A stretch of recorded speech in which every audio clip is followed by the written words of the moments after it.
Come on.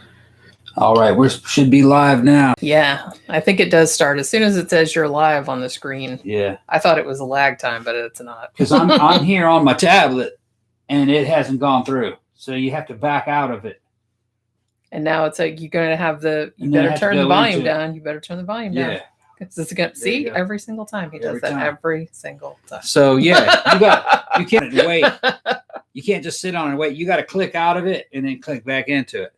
Yeah. I'm into all that clicking in, clicking out, and clicking in. Like a Lego man? Yeah. Clicking in like a Lego clicking man. In. People starting to show up. Let's give them a second, get everybody. It's going to be a good show tonight, folks. It's going to be a good show tonight.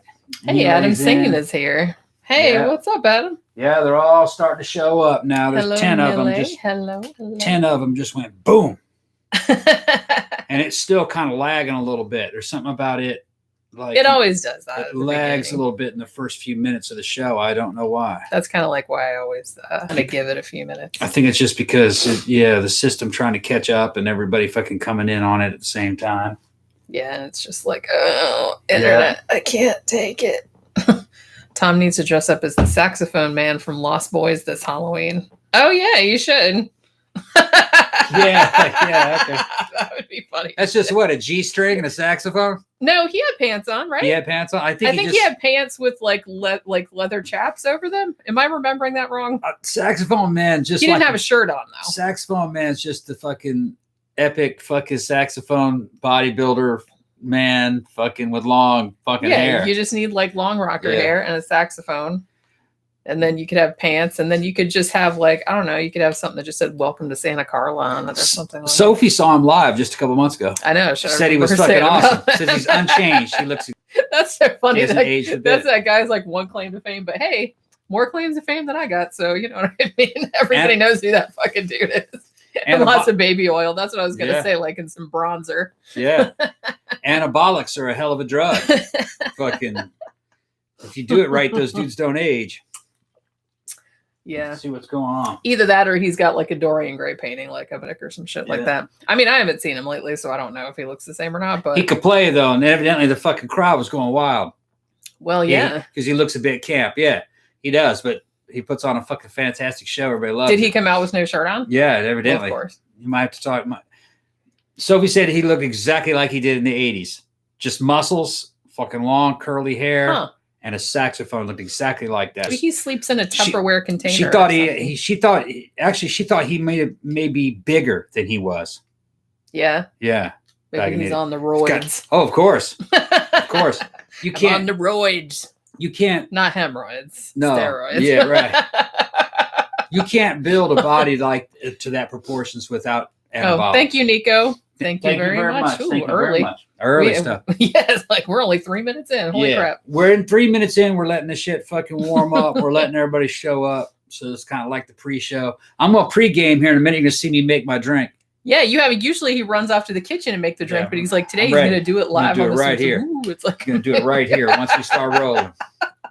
I already got one. But I got one of this in my snazzy. What? Saxophone man, you cannot build a physique like that without anabolics. It's just a given. You can't do it. Yeah. Yeah, I've seen natural bodybuilders after fucking 20 or 30 years that you can't do it. No, but you'd have to have fucking fantastic genetics and 1 in a million genetics to do that. And it's not possible. Yeah. No, not possible. You can just tell. Well, I mean, that's that dude's livelihood. Yeah. So you can't blame him. You just can't get that freaky looking without it. That's just too much upper body. And it's just too damn lean. You know what I mean? You can't gain that much mass and have it that lean without anabolics. Well, yeah, because you have to eat a lot of calories, which normally would make you fat. And anabolic steroids will just burn every ounce of fat off you. Yeah. If you're doing them right. You just there you go. You look like one of them damn Chinese cattle. You see that picture of that damn giant Chinese cow where they did something to it. It was some kind of a growth hormone they gave it. It just looks like a fucking pile of fucking muscle. I don't think it looks good, actually. I think it's too freaky. Who, the cow or the people? The people. Well, yeah, I don't think it looks too freaky. Well, once you get past a certain point, like I said, it's just kind of like everything in moderation. It's just kind of like a little bit of plastic surgery is good. But then after a certain point, if you're starting to look like your face is stapled to the back of your skull and I mean, every dude's going to do what he wants to do. If he wants to look like a fucking anatomy chart, that's his body. He can do it, if he wants to. Women have been fucking with their hormones forever just for birth control. Yeah. And if these dudes, that's not fun. If these dudes want, no, it's not. It'll make a woman crazy. And make a man crazy to take that kind of anabolics too. You need all kinds of mood stabilizers. But if you want to do it, that's your right. I mean, if you want to be one of these fake Barbie girls that weighs 100 pounds and fucking got 40 pounds of fake tit piled on top of that and big old fake lips, that she can do that. That's her right. You know what I mean? That's a fetish, and that's the way I see what you'd call straight muscle men. It's after like a certain point, it's like it's fetishistic. It's a fetishistic. Those guys all have manorexia. What I mean? They have to look that big, and they never really seem to be quite satisfied with the way they look. You know what I mean? I'm not like that. I like to be to have a muscular physique and be in good shape and fucking look manly. But that's not that hard. Right. That's not that hard. When you start getting older, it is. And I think a lot of those guys can start fucking around a little bit of anabolics. I mean, it's just you're trying to compensate for fucking biological fucking problems that happen. You're trying to compensate for biological decline. Yeah. I mean, aren't we all? You look at Stallone. Stallone's 70-something years old. He looks pretty good. He looks a lot better than your average 70-year-old. I've seen him in the gym fucking when he was in his 60s, just fucking tearing shit up, fucking stronger than most teenagers, Yeah. Stronger than most teenagers. So it might cost you a few years at the end of your life, but you're trading in lifespan for life quality. Well, it's the last ones. It's the last ones anyway. And you wouldn't know if you were going to you just die when you die. You don't know if you would have lived longer than. The dudes that die from that shit, they still die pretty old, most of them. But they're dying from complications of fucking steroid abuse. Yeah. They abused the shit out of it when they were really fucking young.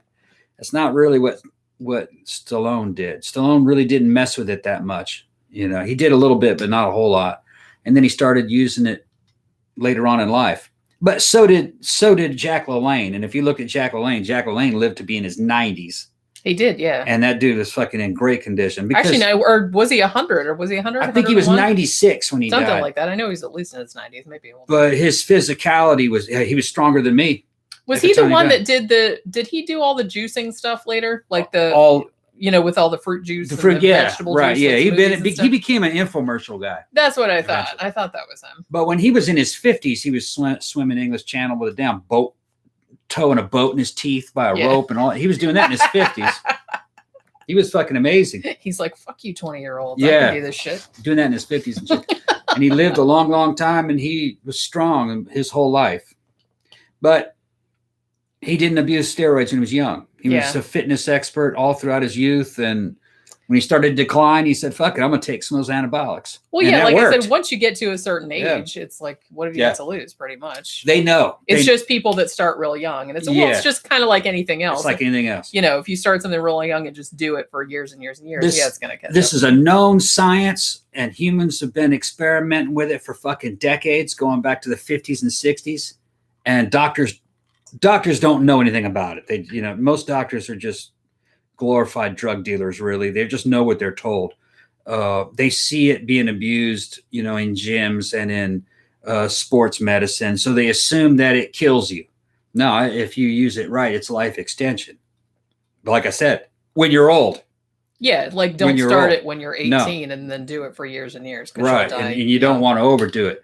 But there's all kinds of fucking black market and gray market shit going on. And if you got the money and the knowledge, they got dudes doing all kinds of weird shit that's extending their lives. Yeah. And these rich people, some of them have been on their 4th fucking heart transplant, running around with them damn Chinese hearts, like the Rockefellers. Or full of turkey necks. Full of turkey necks. Getting blood transfusion with fucking 15-year-old children. That's a callback. Yeah. They do all kinds of fucking whacked out shit. Let's see what everybody's saying. Maria says, have you guys discovered the flavored schnapps 99? I think I bought you some grape 99. when we still had that peanut butter vodka because really we were making like peanut butter and jelly cocktails. Yeah, you get grape 99 with peanut butter flavored vodka. It used to be Van Gogh, but I don't know if they make that anymore because I think they're out of business now. But you can get Pinnacle. Yeah, Pinnacle's got peanut butter. Right, you mix that together about one part, and then 2 parts fucking Coca-Cola, and around a salt rimmed glass. Man, that shit's good. It really is. Yeah, really good. I mean, it sounds gross, but it's like really, really good. Yeah. Where are the drinks? Mine is right here. Yeah, matter of fact, see it. Mine is thank you again, Nico. Mine is a screwdriver, which you put grenadine in it too, right? So that's called a and he's gonna pour his vodka. That's called a vodka sunset. Fancy. Yeah, I got a bottle of fucking Rockstar energy drink. Yeah, we had to go to Publix today. And get some energy drinks and I got various other things. I got vodka already loaded up in that shit. Vodka on the rocks. So he's drinking vodka today. Yeah. Thank you, Matt. Normally, thank you very much, Matt. Normally I would be drinking silver tequila, but I'm out of silver. All I have is some really nice reposado. We were out today. You said that we were okay. I might mix reposado in the next drink, but I just wanted to start off kind of mellow. You know, drinking all my vodka because silver tequila is actually kind of like a Mexican vodka.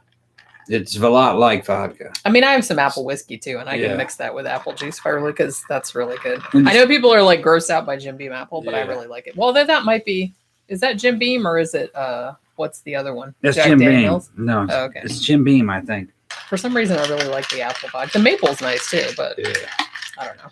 Maybe that's nerdy. Any energy drink mixes with vodka, though. Everything mixes with vodka. That's what's so nice about it. That's why I always get vodka because. That's good. Listen, it's fizzing. That's why I always get vodka because it goes with everything. So whatever juice we have laying around the house or whatever soda, we don't usually have sodas because we don't buy a lot of soda. I'd imagine everybody's wondering what the show is going to be. Yeah, because we never get around to talking about tonight. I was getting sick of the fucking murder stuff. You know what I mean? Yeah, he basically said, because like I said, before I tried to go from like true crime 1 week to paranormal, but I'm running out of like paranormal stuff or weird stuff, that people requested. So it's like, and most of the stuff people request is true crime, but he was just kind of like, I'm sick of doing true crime. So I said, you know what, I'm going to do like a kind of grab bag of like weird auditory phenomena because that's been requested like a long time. And I've had it like on the list for a long time. We're going to talk about the weird humming sounds. We're going to talk about the bloop that happened underneath the ocean. We're talking about all kinds of shit. The Moodus noises, Havana Syndrome. There's like some stuff which might be audio. They're not really entirely sure what's causing that. Also, I wanted to talk about the 52 hertz whale, otherwise known as the loneliest whale in the world, and some other whale related things too. But I just thought this would kind of be a fun like grab bag kind of show of like a bunch of weird auditory phenomena. What are you doing? Just move this thing out of the way of me, man. It's blocking me. I got to be in the camera. You know what I'm talking about? Why would anyone want to How are you going to hold back? How are you going to hold all this fucking energy away from the internet? I'm going to let that shit go on. Because I am Paul Muad'Dib, the His Ass Cataract. Remember that shit? Mm-hmm. Okay. The Muad'Dib. DJ Maniac says, I can't wait for the new dude. I know. I can't wait. Says Manorexia was a fetus side project. Was it really? I didn't know that. What's that? Fetus, it's like that was a band. I knew they had a bunch of side projects, but I wasn't aware of the one that was called Manorexia. Yeah, well, some guys Manorexia, it's a reality, and those pro bodybuilders, they all have it. If you don't have Manorexia, you're not going to be a pro bodybuilder. Zach says, "Tom, you're such a narcissist." I love it. Yeah. He really. I'm not hiding it though. I'm spinning that shit around. That's kind of why you can get away with it, because spinning that shit around to be a fucking superpower. He also asked you. He said, "What's that Carterine stuff you told me about?" Carterine. Man, you're trying to get me to talk about fucking gray market drugs on the. Okay, I can't even tell you a supply or not in public, but it's out there. It's not an illegal drug. It's just a drug that has not been approved for human use.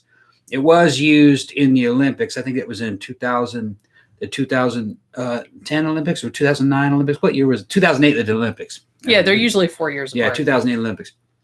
Or it's always It was made by GlaxoSmithKline. It was supposed to be, they were going to market it as exercise in a bottle, to where you could take it orally, you could drink it and it would fool your body into burning fat stores instead of the fucking carbohydrates in your bloodstream.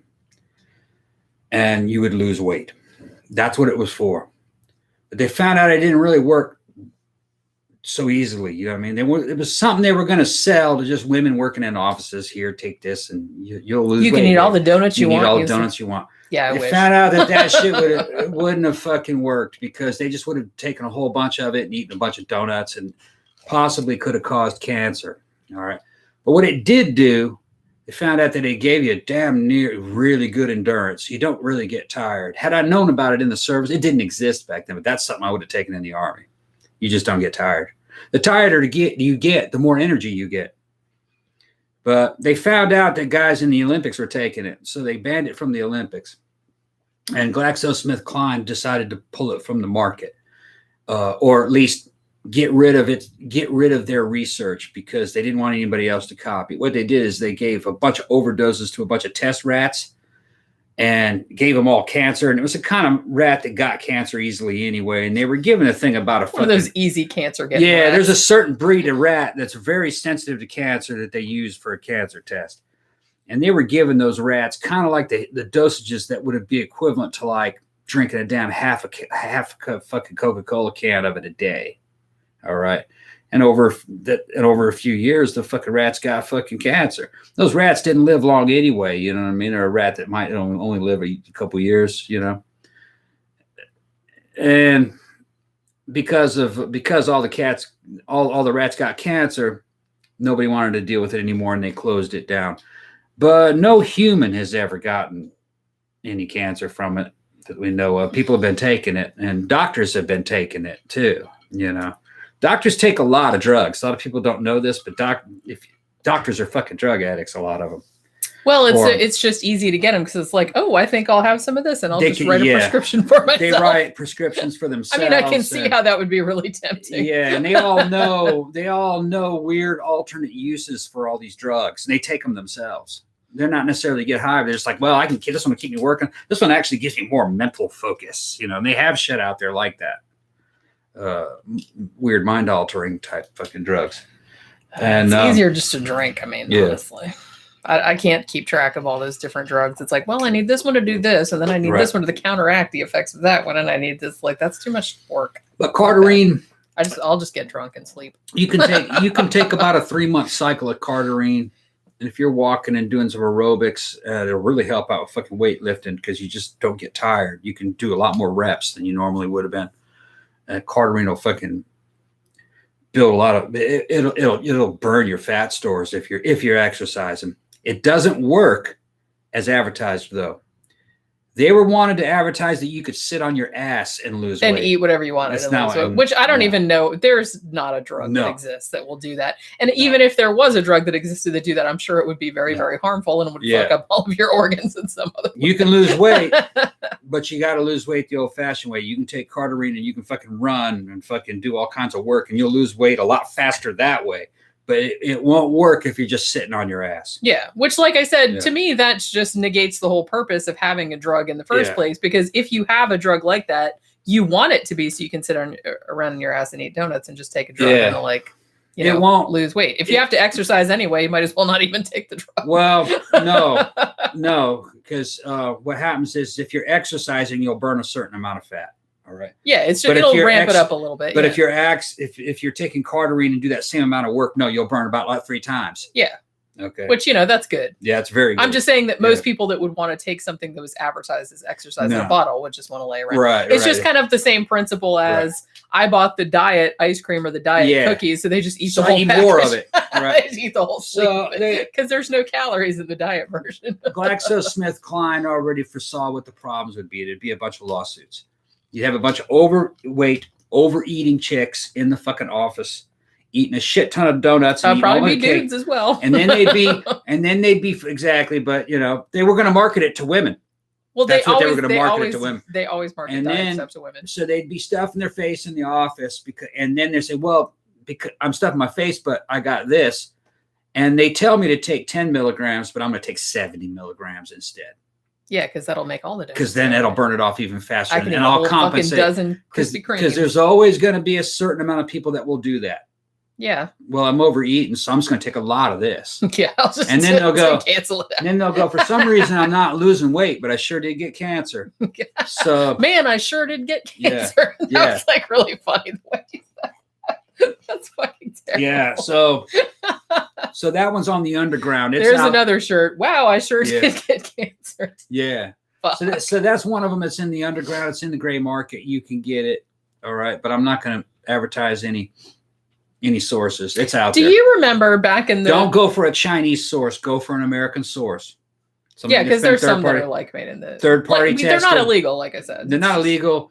It's just that on YouTube might pull a video if I give that kind of advice. They don't like... The internet doesn't like that shit. In fact, Visa won't let you buy it. You'd have to go through cryptocurrency to buy it. Yeah. Oh, yeah, it's raining. Oh, my goodness. Right. Yeah, it's been like thundering. And so I thought I heard the lightning alarm. Yeah. Which I don't know if you guys have that where we are, but because there's like a long walking trail like around the county that's like right behind our house. So whenever like lightning gets seen wherever the sensor is, it sends like this really big alarm like, hey, get off the path, you're going to get struck by lightning. But yeah, so sometimes you can hear it in the background. No, it's like for some reason that exercise in a bottle thing reminded me of, I don't even remember how long ago this was, but you remember when they were making potato chips with that fat substitute Olestra? And remember how it was in like what would they put it in like potato chips or Pringles or something like that, and everyone was laughing because one of the side effects was anal leakage. Yeah, like it was supposed to be this fat substitute. It was supposed to taste like fat, and it didn't like have any calories, but it would like make you poop yourself. Mango Badger said he worked for GlaxoSmithKline, and he says I'm describing the employees perfectly. They're fucking drug addicts. Okay, they're making drugs. That's what they do. Like I said, you gotta like experiment with the shit. Yeah, and then Nico Sanchez is saying go for Colombian. I think he's saying just do some coke. Coke will make you skinny as a motherfucker, but it also might make you suck dick for a living. So you gotta watch coke. Well, some guys go, I need more of that coke. How do I get more of it? Come over here. I'll give you all the coke you want. It's called sucking dick for a living. Yeah, it happens to some guys. I don't fuck with that shit. Do not fuck with that shit. Well, I guess it's like anything else. Some people can do it and leave it alone, and some people can't. Yeah, I can walk away from it. I've tried it a long time ago. I've got only on a couple occasions, but I can see how you could fall down into a fucking hole with that shit. Yeah, it runs out, and you go, I sure would like some more of that. Wow, so that was pretty nice. Yeah. So my advice is when you say I sure would like some more of that, go back up to the bar and just drink yourself into a fucking stupor. You'll forget about it. Just forget about it. You'll forget all about it. Like you don't want any more of it. You don't want any more. Just keep drinking. It'll be over when you wake up. Yeah. That's some good advice. Right? That's how I avoided it every time. You're like, yeah, no, never mind. I'm just gonna go over here. Like, okay, so hopefully the power doesn't go out because I don't think it will. It's like that's a damn storm outside. Yeah, it's like her. Well, like that's a perfect environment for this show though, because it's gonna be storming and weird, and we're gonna look into some of these weird fucking auditory stuff. Fucking things. Olestra, wear brown pants. That should have been their slogan, like their company slogan. Just wear brown pants. All right, so I had a couple of shout outs too. I can't believe we've gone on almost like half an hour. It's all right. It's a live stream and everybody they're still coming in. We got 30 of them in there now, so we can start the show. We got enough people. Yeah. So one of the first things I wanted to do was I mentioned this on one of our live streams. It was like a matinee or a sidetracks or something like that. I think it was on Wednesday. But like I said, I was like, oh my goodness. Damn, all kinds of noise. I know, holy shit. Yeah, because like I said, the window's right there. But I always like to mention them on the main show as well. So I wanted to thank our newest patron, whose name is Terry. So thank you very much, Terry, and welcome. She said she likes to watch the show with her daughter. So that's pretty cool right there. Also, I'm not going to clean up my language. I'm sorry. Well, I don't know I don't know. The daughter might be grown. Yeah, she might be grown. That's what I mean. It's not like really a family show. No one should be letting their children watch the show. You don't want your children anywhere around my language. Come up with some crazy shit, or the subject matter. Really, subject. I don't know. It's like it's all fun and games. I don't know if I'd have a problem with letting kids watch it, but I probably would have watched some shit like this when I was a kid. But I was kind of a fucked up child. Also, in case you guys didn't notice, and we talked about it a little bit on the live stream the other day. But this fantastic Frank Frazetta on canvas back here. Oh yeah, I got to talk about this. This was Tom's birthday present. It's my birthday present from Sophie. Yes, good friend of ours who's been over here, and big fan of the show. And one time I was showing Sophie for some Frank Frazetta paintings online. I was showing it to her, and she just fucking loved the shit. We were talking about Conan at the time, and just talking about the primal essence of a fucking the beauty of a primal essence of a Frazetta painting. Everything is about fucking maximum fucking masculinity, maximum femininity. Fucking, it's just like the maximum of a human essence. It's all about fucking some shit up or trying to keep some shit from getting fucked up. And you know, it's everything is about struggle. It's all Nietzschean. Very much like something out of Nietzsche.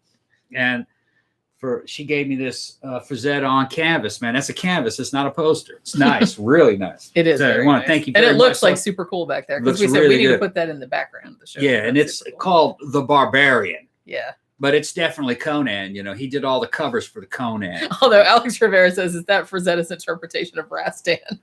Yes, exactly.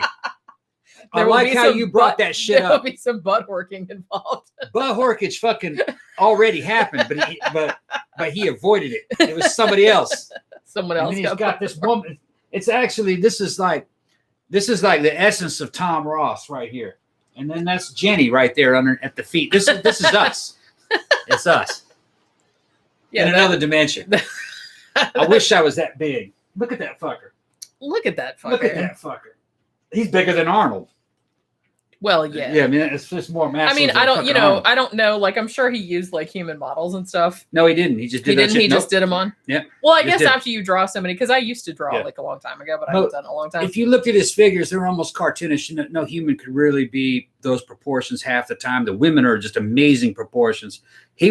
We had a similar taste in women. We like full figure kind of woman. You know what I mean? Fucking tits and ass, you know. Like I said, big old booties and big old thighs. You know, freaking big, shape on a woman. I got big old thighs too. I could probably like crush a man's neck with these thighs. Big old boobs and stuff. You know what I mean? It's just, it's. I just have certain tastes, I guess. No, I was gonna say taste. Something that reminded me, because you said something about another dimension. Speaking of other dimensions, I told people that I was going to do a review of like all 3 seasons of Dark. I'm almost to the end of season 3. I only have 2 episodes left. So I will probably do it on a live stream on Monday. We're going to do a live stream tomorrow as well, but it'll probably be a review of actually a quite good new Shudder original horror movie that we saw last night called The Beach House, which is kind of like an environmental horror. So we'll probably do a review of that tomorrow, and I'll probably... because like I said, I only have 2 episodes of Dark left. And so we'll probably talk about that on Monday. They're mentioning another show. Yes, he's been eating loads of bull testicles. That's fucking prehistoric roids. Yeah. When you're sitting around eating bull testicles. We need to do a show about that dude. I can't remember what his name is. I read a book about him a couple of years ago, but like that guy that started like the whole radio advertising thing, and like the guy that would put like goat testicles in dudes' skirts. Yeah. Like, we're going to talk about that. We need to get into that weird fucking old medicine shit. We'll talk. I love that kind of shit. Yeah. And like I read a book about that guy. And it's like there's like all these like weird little byways of like American history, European history, shit like that doesn't really get talked about a lot. And it's like every time I used to go to the library like every 2 or 3 weeks and check out like this huge like stack of books. And that was one thing that always attracted me, is like the history of something that you never think about the history of, because it's always like way more interesting. Like one of the most fascinating books I ever read was called, and I remember the title of this one, was called The Perfect Red. And it was basically about that dye that they made from like those crushed bug carapaces, you know what I mean? Yeah. And like the whole trade in that dye, like going back like centuries and centuries. That book was fucking fascinating. Yeah. It was fascinating. Yeah. And it's like, so I love all that kind of stuff. So that's how I ended up reading that book about the goat testicle dude, who, like I said, was also a big pioneer in radio advertising. He had his own, like, he made so much money with the goat testicle shtick that he like bought his own radio station, and he was like the first person to use radio as like an advertising kind of thing. So he was like a fascinating kind of guy.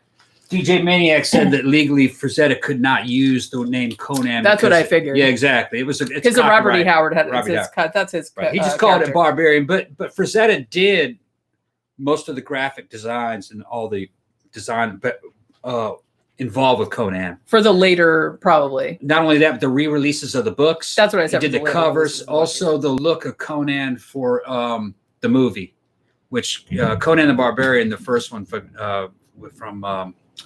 the De Laurentiis. Yeah, Conan, fucking man, I love that movie.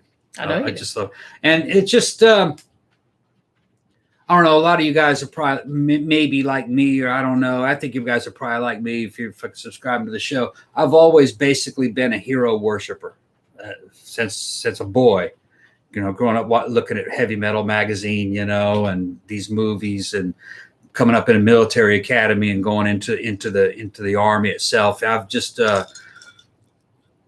even though I had kind of like a Christian upbringing, really I was pagan. I was fucking a hero worshiper. That's really what I was into. Probably starting off with heavy metal magazine and Star Wars. Yeah, that's really where it started. And Star Wars is very religious in its symbol. It is, sure, yeah. It's so, and it's very much something out of fucking Nietzsche and Schopenhauer, which that comes right into fucking Conan. Same mythology. You know, I'm into that mythological shit. Yeah. Which I'm fucking kind of like today's society, man, is really lacking this kind of shit. And I look at some of these young guys coming up today, and I just can't imagine the world I can't imagine the world that they live in. You know what I mean? I can't imagine being like that because they're missing out on all that good stuff. Well, I don't know. It's like, I think every generation kind of constructs their own mythology in a way. It's like, even though it's maybe not one that you would recognize as a mythology because it hasn't been around for a long time. But the male mythology of today is in a sad state. I was going to say that. It's in a sad state. Okay. These boys aren't even going through puberty properly. Let's get to the fucking, those motherfuckers. I ain't going to talk any shit, man.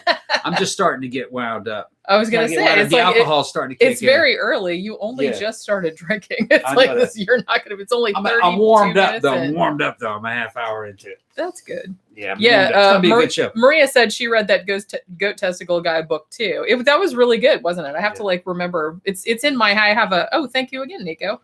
I have a on Goodreads, I have like a whole bookshelf of like all the books I've ever read. I try to keep track of shit on there just so I don't forget. Whenever I say some fucking male chauvinist shit, Nico sends me some money. I don't want to call it male chauvinism. It's not male chauvinism. It's just I'm a masculinist. I'm pro male.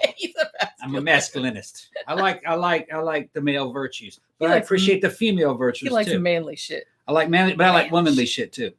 I like hypersexuality.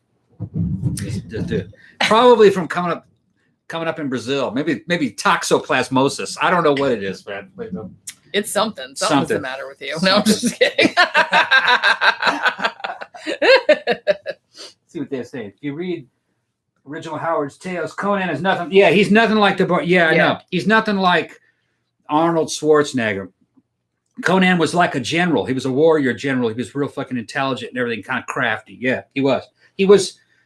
He was a good mixture of brains and brawn. You know, he was well rounded, which is good. That's kind of like what you want. But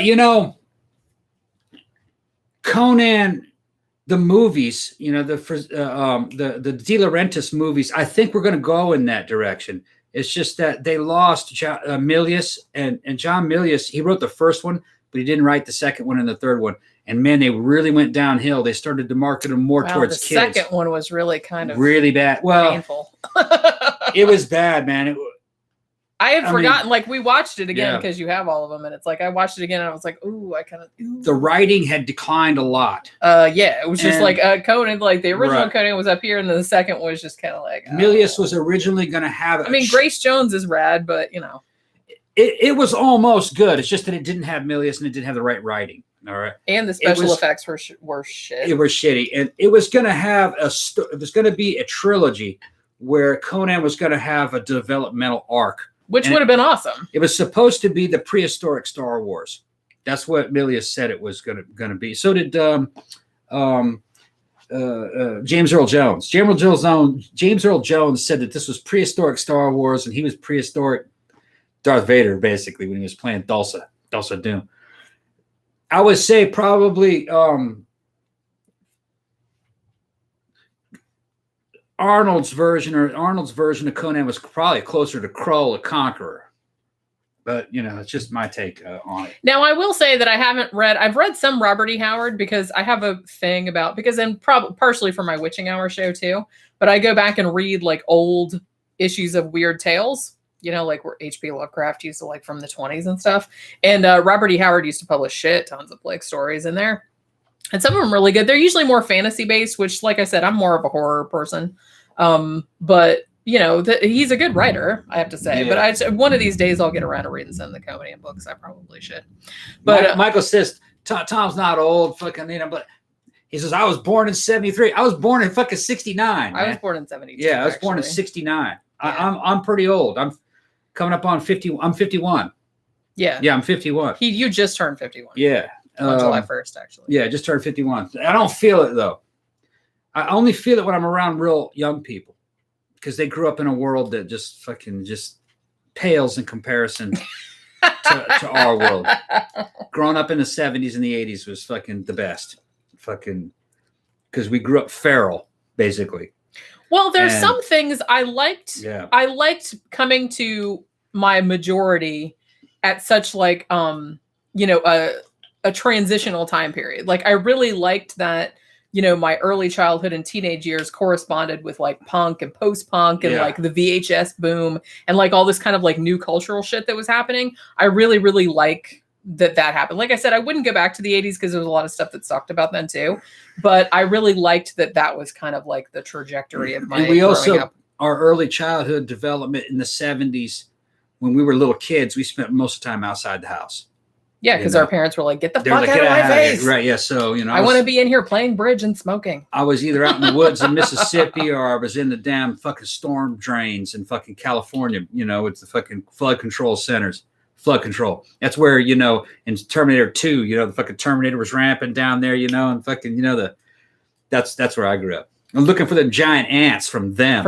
Yeah. That's where they filmed that. That's where they filmed that shit. We used to just like hang out in the woods, and because there was woods by our house, and we just like would be out there collecting tadpoles, doing blowing firecrackers up. Yeah, launching GI Joes into space. I'd be like 6, with 7. bottle rockets. I was like 6, 7, 8, 9, and my only fucking restriction was I had to be in before it was dark. Yeah, it's like that's all it was. Pretty much. I think like 70s and 80s kids that grew up then, they were just like, well, as soon as the street lights come on, you have to come back home. In. That's right, street lights. And like, because it's dinner time. Right. We used to just wait until the street lights came on. Okay, we got to go in. Yeah. No more blowing stuff up. I was dressed up like Evil Knievel and shit. Jumping off. I thought it was fucking with Frampton Comes Alive. Album covers on your hands. Elton John and shit. Album covers. Like I said, would have been funny if it was Steve Miller Band, Fly Like an Eagle. Mm-hmm. So do you want to like, now that we're like 38 minutes in, do you want to like start talking about fucking we got to get what on the show's show. About? Let me see if there's anybody fucking saying anything. Oh, they're all talking about how they're not old, that I'm not old, that I'm 41. Man, I'm still old. I think of myself as old, but not really. It's not the same as it was. Back at, when we were growing up, like our parents seemed very old because there was such a wide gap in like the values and the culture and everything like that. Yeah. I don't really think, I think that's largely disappeared. Yeah. There's still a gap obviously between like really fucking old people like boomers and stuff. Right. But even we still feel that like, boomers having different values to us, but between people, because I've like talked to people at the club and shit like that are, young enough to be my kid, and they are into like they've seen all the same movies, they've seen they're into the same music and shit like that. So you can talk to them like you can talk to someone your age, and it's not. Yeah. And there are some gaps here and there just because there's a lot to catch up on, but I never found it like frustrating. Well, we were kind of in the goth industrial scene, which might be a special case, right? So X-Gen people and millennial people and Zoomers in that scene, there's not a big difference. Not really. Outside the scene, I mean, I know a jock when I see one. Even they're real young. They kind of blow whatever age they are. And that's like, yeah, we had those growing up. I don't know what they call them. Back in my day, they called them jocks. Now they probably call them something more like bros or some shit like that. I do think bro is. I think bro is what they call them, but we used to call them jocks. Even though if they didn't even if they weren't into sports, most fucking jocks weren't into sports. They were. Well, it was just like a type. It was a personality type. They were fucking betas, really. They were fucking betas. They wished they were playing sports. And they were fucking running around acting like assholes and shit. But when we were in high school, we actually fucking hung out with some of the fucking hockey players and some of the football players, and they were cool. A real jock was cool. It was a fake jock. It was just the ones that. Although I have to say, just like wannabes. Where I went to school, some of the real jocks were dicks too. Were they? Oh. Yeah. Well, at that time, I was hanging out with Steve, and we were in the theater, and we were fucking around with fucking metal music and bands, and we had cool girls around us all the time. We all had weed, and the jocks needed shit.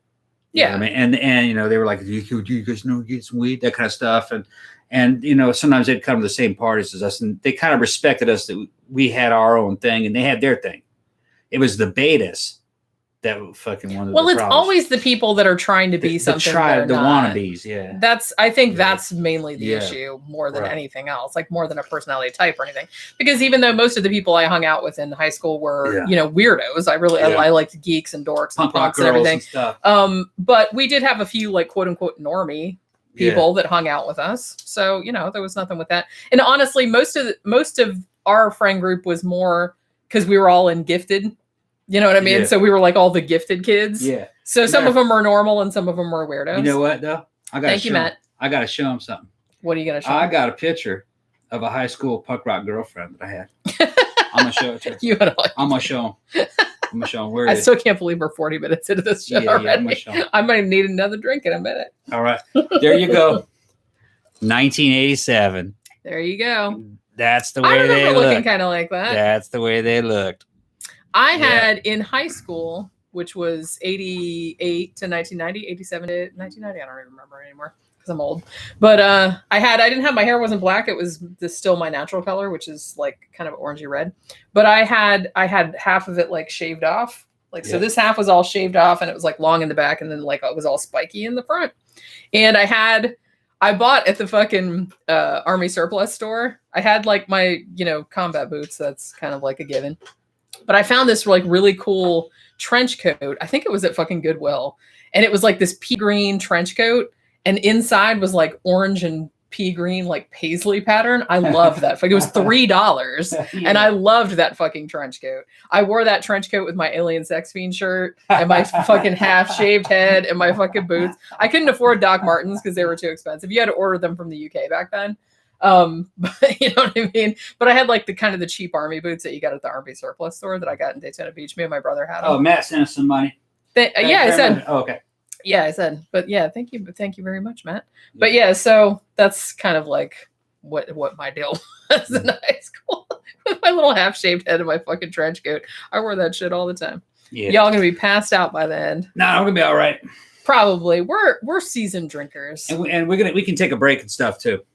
Well, someone suggested, I can't remember who it was. Somebody already wanted to have a break. Well, no, Sandra. No, they said an hour and a half in, we should do like a 5-minute like pee break. We could do a break. Well, we do that anyway. I mean, we have to do that anyway. Yeah. It's like, and like I said, if you miss something, you can just come back and watch it later. It's not like we'll leave it running. It's not like it's gone forever. We'll leave it running. We'll go out. We usually take turns taking breaks and stuff. Yeah, because and like I said, I might have to take a break in a minute because I'm gonna make you another drink. You should. Yeah. Well, here, give it to me, and I'll make you another drink now. And I'll tell you what, you take a break. Okay. Well, we can't leave it like empty. What are you talking about? I wonder whatever happened. Oh, yeah, you can go. Okay. You can go. I don't actually have to go to the bathroom or anything like that. I'm fine. Jenny was awesome in high school, I bet. I don't know. Like I kind of feel like I liked high school. Junior high, I hated. Because I was kind of like the new wave kid in junior high. And also I was poor. And the junior high and the high school I went to were kind of like more in the kind of richy kind of neighborhood, because here's something that that a lot of people did back in the day was that if you were kind of poor, like sometimes you would give like a relative's address so you could go to like a better school. You know what I mean? So we kind of did that. So we gave them like my aunt and uncle's address so that I could go to a better school. So I didn't have to go to the one that was, near where we actually lived, because it was like a terrible junior high. It was like, like a really bad, like low rated one. So I ended up going to school with a bunch of like much wealthier kids, like upper middle class kind of kids. And they did not take too kindly to poor children that had, like I said, shoes from Kmart, because they recognized that shit right away. Like you could try to get away with it, but they knew what that shit was. And if it was just like pretty in pink, like she had shit from the thrift store and everybody made fun of her. It was kind of like that. So I did have like friends and stuff, but junior high was like super shitty. And also because, thank you. Being like in the gifted classes and being chill. So, everybody kind of made fun of you for that too. But high school was a lot better because even though you still got picked on by the rich kids, there was a lot of other like, little punk rock kids. And there was more of a scene in that way. So I did like have some other people to hang out with. People that were like band geeks and chorus geeks and drama geeks. And I guess you were kind of a drama geek in high school, weren't you? A little bit. You were a little bit of a drama geek in high school. Not a drama geek, but you were in drama. Yeah, I used to get a lot of the leads. Me and Steve fucking ran that shit as far as male leads. Yeah, you were in all kind of like musicals and stuff. I was going to be an actor. Yeah. But then like I thought about it. I was like, fuck no. But like the girls who were dating, all became actresses. Yeah. Fucking Mary Lynn. Yeah. She's on 24, right? Yeah, she's on 24. Yeah. And then that other girl that I hung out with in Mississippi, she became an actress. Parker Posey. Yeah. Yeah. So Chad says you need to define what poor is. I had the whole, I didn't even like have the free lunch thing because we never did that. Like I always just had to bring it from home. My dad worked at thank you, Nico. Yeah, Nico, thing is that reposado, you're not really supposed to mix that. I got it. I got El Jimador in there. El Jimador. Yeah, I fuck with a lot of that. Just that you're not really supposed to mix that. Silver you can mix. It's like vodka, but gold and reposado, you're supposed to just drink that on the rocks, evidently, Even though I do mix them. Well, yeah. But it's wrong. It's supposed to be wrong. Yeah. But yeah, so I didn't. So my dad actually worked at a convenience store. So he would let me go in there and like pick out like one thing like for my lunch of the day. So I would just like have to pick like a pack of Pop-Tarts or something like that, like to take to fucking school one day. I mean, we lived in a trailer park. We mostly had to live with relatives because a lot of times my parents could not afford rent. So we usually had to live with relatives. And like I said, most of my clothes were secondhand from my older cousins. It kind of sucked, And like I said, you go to school with like upper middle class kids, they know that you're wearing secondhand clothes or you're wearing shit from fucking Kmart. It's pitiful. It is pitiful. And they will like never ever let you live it down. It's like really sucks. So that's why I still kind of have like a lingering hatred for that whole type of culture, that whole like I said, like what they used to call jock culture, but bro culture and stuff like that, because those are like the types of people that used to like shit on me and my friends. Like, they used to beat up my male friend for wearing eyeliner and all that kind of shit. So I do not really like that kind of people. Just saying. Still to this day. Zach's asking, who don't I know? I know everybody. We kind of do know a lot of. I mean, yeah, we know everybody. It's not like and if I don't know them, I can find out. I can find them if I don't know them. I can get them. We know a lot of people around here. Just that you don't necessarily want to know them. All right, look. What? These people just want to hang out. They don't want the fucking show. Okay, they're just talking and trying to get us to talk, about stuff. Let's go ahead and do the show. Well, okay. Well, like I said, it's all you people. We got a show we got to do. We'll socialize during the show. Well, yeah, we can do that. And like I said, this is just a grab bag. It's just a grab bag show. We got some good shit. We got. I just have a bunch of fun shit to talk about. So let's talk about the hum.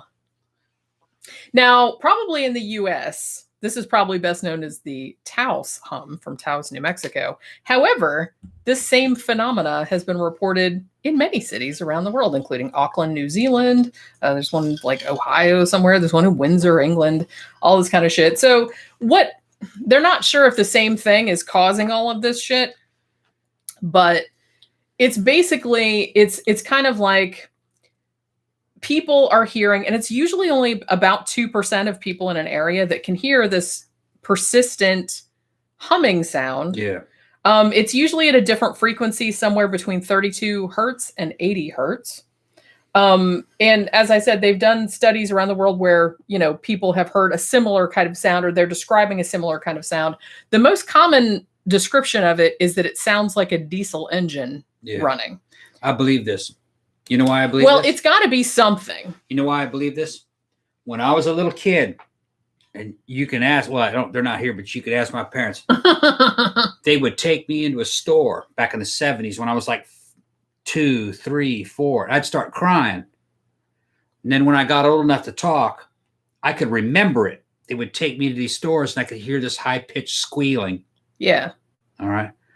And it was only in certain stores I could hear this beep. You know how kind of like, the emergency test, the emergency broadcast system? Imagine it even higher pitched than that. And I could hear it in certain stores. Eventually I couldn't hear it anymore. It went away as I got older. And my parents would be like, what is it he's hearing? And the people that worked there was thinking like, I don't know. And then one guy came up with something that I remembered and that they told me later on, my parents told me when I got old enough, that I could hear the silent burglar alarm.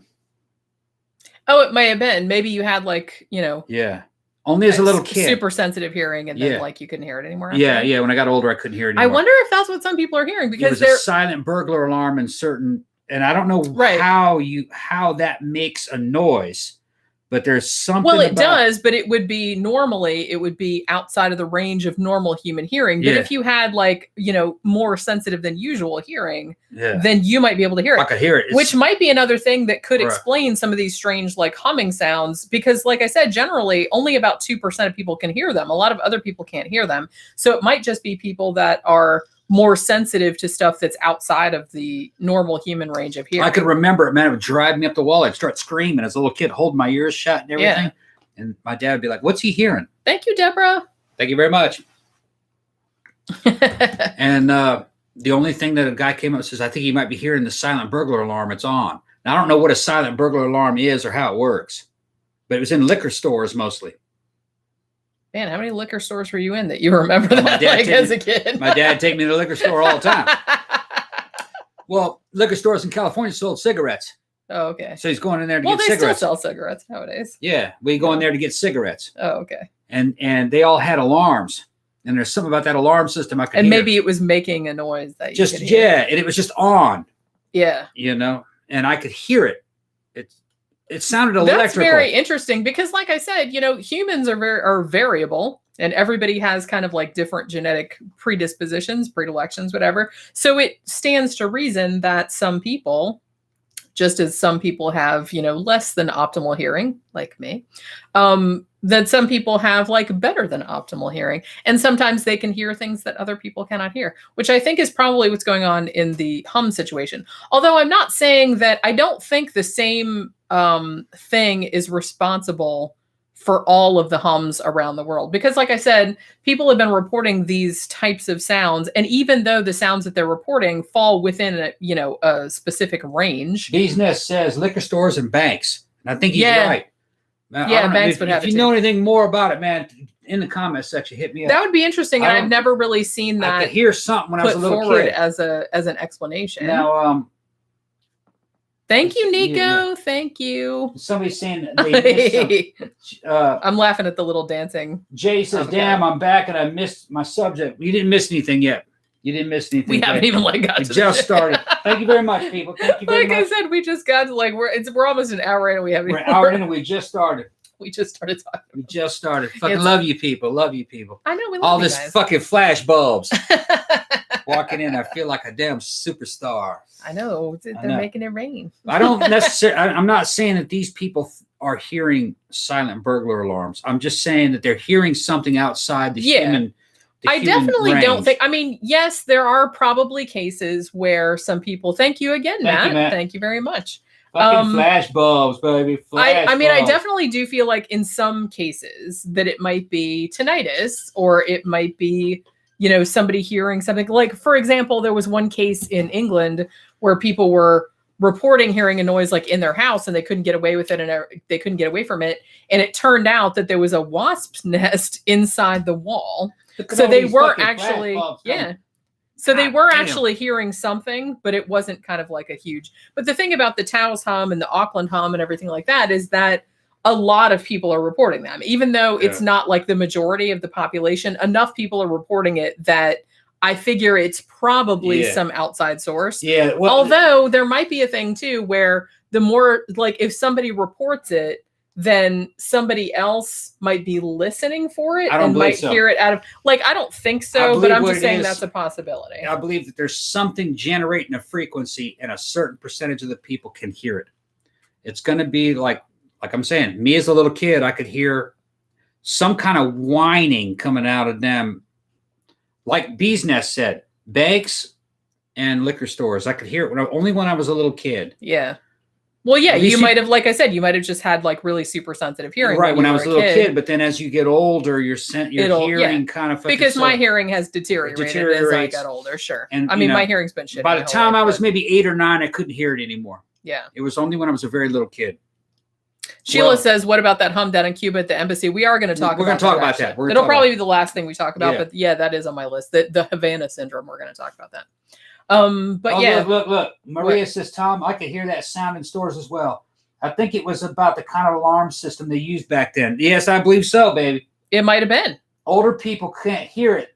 That high frequency that kiddos. Yeah, it was like, it was almost like a gunshot went off and your ears were ringing.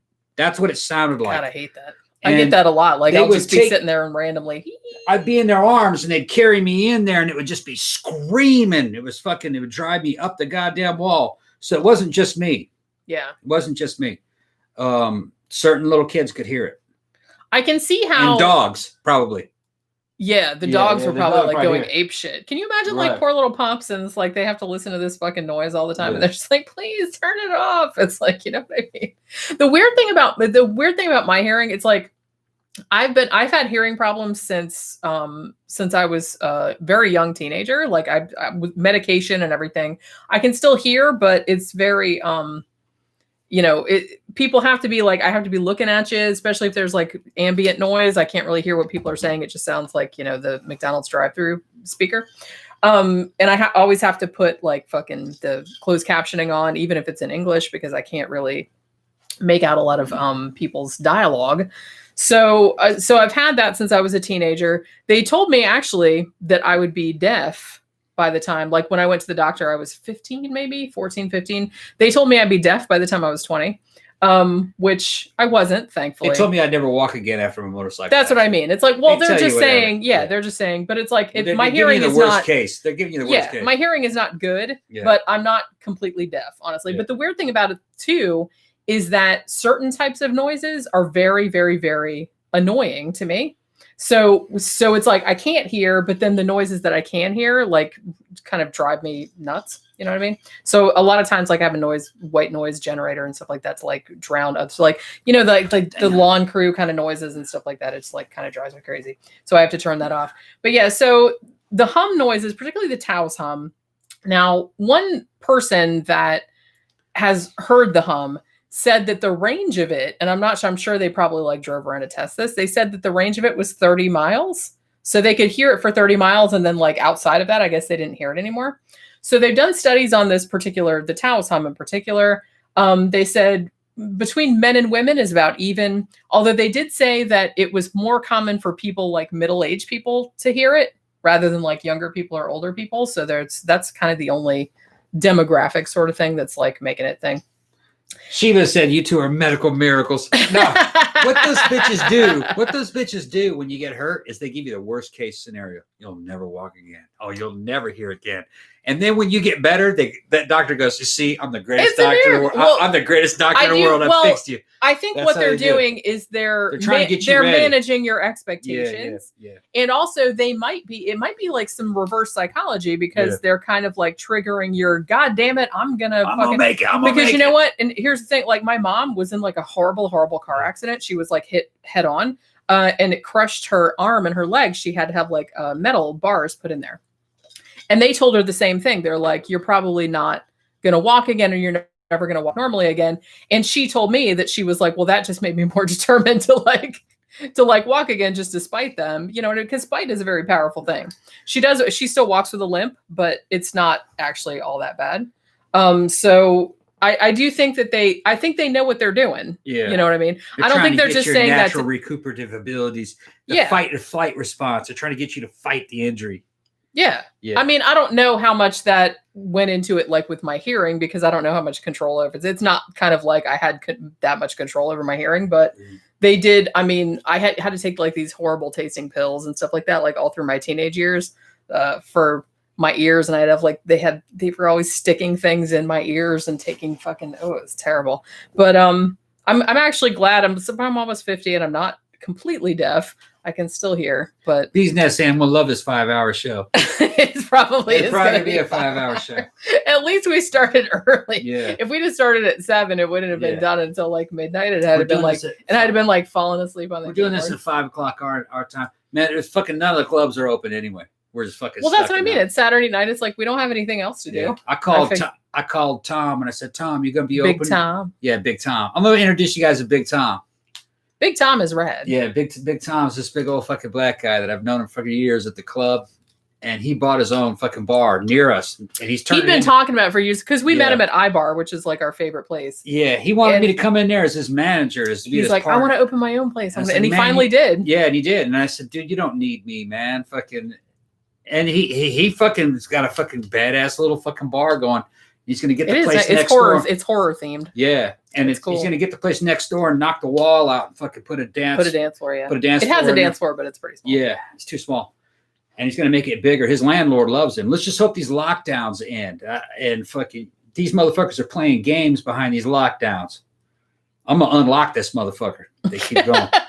I'm going to unlock this motherfucker. They're not going to have a say in it. I'm going to have to take shit away from them. They're abusing it. They are abusing it. I mean, he can still I will rise up like the Immortan and take control over this motherfucker and tell him to open up. Okay. Yeah. Yeah. Okay. So you don't believe me? You're going to see it. You're going to see it. Okay, we'll see. It's going to be some fucking. All right. So now, like I said, this whole hum phenomenon. Like I said, it's not just the Taos Hum; it's several other hums around the world. So there is still some controversy. Thank you very much, Nico. See, whenever I talk crazy, Nico fucking sends me some money. I fucking love that. I'm gonna start talking crazy, Nico. It's not crazy; it's sanity. It's just that it goes against other people. Never mind. Well, I don't know because it is sanity. The craziest person always insists that they're not crazy. I have this all figured out. Don't worry about it. Let me do it. He has it all figured out. I have this all figured out. It's part of a bigger plan. All right. It's part of a bigger plan. Okay. I've got the shit all war gamed and mapped out already. He's got it all figured out, you guys. Fucking right. Yeah. So I want to see Tom pole dance. That's something that we. Why is it all you bitches putting me in these sexual situations? I have seen him pole dance. Yeah. He pole danced. Yeah, at a party. At my birthday party. Yeah. Our friend Angel threw a birthday party for me. At her Angel last year or the year before? I can't remember. That was a long time ago. No, it was 2 years ago. Yeah, I think it was at Angel's house. Ago. Yeah, that was 2 years ago, right? 3, 4, maybe, huh? Was it? I think it was 2 years ago. Maybe 2017, maybe 2016. It's hard to say. But they had a fire pit. They had honestly, I went in the back room and then I was talking to Toby and some other people about true crime and I just kept drinking and drinking and it's like I don't remember a lot of shit. I guess it was 2 years ago because I think it was 2 years Toby ago. was like, "You're getting big." Yeah, it was 2 years ago. That's what I told you. Yeah. It wasn't last September. Toby's my buddy. That's my fucking leather daddy buddy. He's like fucking he's like Rob Halford. And he's older than you. He's older than me. Yeah. He's 50. That sexy motherfucker right there. You would never guess it though. That sexy motherfucker right there is gay as shit. Can pull more women than a man could ever dream of. Because he's rad. He'll be out there in that tight ass fucking leather, fucking with his little fucking shirt on, dancing like that. And he's the a women good just dancer. fucking watching him. Yeah. Just getting, and I'll be back there laughing, and they're staring at his crotch. He's got that shit going around like a 40 ounce, fucking going around his fucking. Just like imagine you took a 40-ounce beer and put an apple on the end of it, and then wrap that shit around your fucking leg. Okay, that's how that motherfucker is. And these women just staring at him. Well, yeah, on the dance floor. Well, like I said, he can dance. He can dance. He's a good-looking guy. He's in good shape. He's just fucking. I mean, do you understand, like, women's psychology? Why do you think they love gay men? And I tell you what, he's only men. gay when he's straight, or excuse me, he's only gay when he's sober. As soon as he gets drunk, he's all over her. I gotta fucking get in between him and fucking separate him and shit. It's fucking ridiculous. And then he pretends it didn't happen. Well, he's always like, man, sorry about that. Yeah. Pretends it didn't happen. He turns straight when he gets drunk. He's so cute. Yeah. I love Toby. We gotta have him on the show. He said he'd come on. He should come on, actually. Yeah, I'll come on the show. He's super fun. Yeah, he wanted to fucking me to be his physical trainer. Oh, that's right. He was going to come over like before the whole lockdown thing. He's like, I want to. He was going to come over and like work out in your man cave. In the garage. Yeah. But yeah, so when we were at that party, like I said, because I just went off on the fucking screened-in porch and I was like drinking with them and like talking about murders and shit because that's what I do at parties. But you got drunk and got on the pole. Because why are we bringing this shit up on the show? Because somebody said something about pole dancing. Because for some reason at Angel's house, she has a stripper pole. Yeah, I know that. That's fucking weird. That's the weirdest shit. That's the weirdest shit. This is the kind of people that we know. But it's like it's a totally normal house. There's a bar in that house too. Well, yeah. Well, we kind of have a little bit of a bar, but they gave she me has a fucking like whole bottle of Patron. They did. Yeah. But yeah, she also has it's a totally normal looking house. It just has a stripper pole in the living room, and so he decided he was going to get a stripper pole. So there's video of it somewhere, but I don't. Yeah. I can't remember. So I think she posted it to Facebook, but that was like a long time ago. I was looking good too. Yeah, it was. It was super fun. Good. Yeah. I think I missed it, but I saw the video after. It wasn't a whole bottle of Patron. It was one of the, it wasn't a big bottle of Patron. It was a small bottle of Patron. But Angel's husband, they're married, right? I'm not sure if they are or not. See, our scene, man, you never can tell what the fuck's going on. You don't know who's married. Well, it's like you guys together, or you just well, because some people are together, but then there's like others involved. Yeah, and then sometimes it's like because everyone's very polyamorous. Yeah, sometimes more than two. There's like you don't want to like step on anybody's shit. There's like a group of them. That's what I mean. Everyone's like into polyamory, so I'm not really sure. It's all goth people.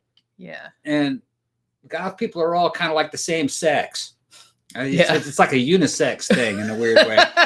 And then like we're all like multi-sexual. Yeah. And there's not really a lot of jealousy involved. It's just well, because everybody knows a family. Everybody knows everybody knows everybody. It's weird. It's like it's like a gang. Sort of. Kind of like a gang. Yeah, weird shit. So and it's not on purpose, it just evolved into that. Yeah. Everybody just kind of doesn't everybody's just there's no defensive. People aren't very defensive. That's what it is. Yeah. Everybody just likes each other. That's it's weird. Like for the most part, it really does seem like everybody's like there's like little petty dramas here and there, but we gotta get back on the subject. We probably do. Multi-sexual. Yeah. Never heard that one. Well, I just we're making shit up as we go. That's what we always do. So this is what we're saying. So the hum thing, like I said, since it's been kind of like reported at different places around and they're not really sure if like the same source is responsible. So there has been some skepticism. Like I said, some scientists have said that maybe it's, 2% of the people, maybe they have tinnitus, or maybe it's a thing where somebody heard about it and then, so they're more receptive to hearing shit that maybe other people are like, they're focusing more on a noise in the environment that they wouldn't normally notice.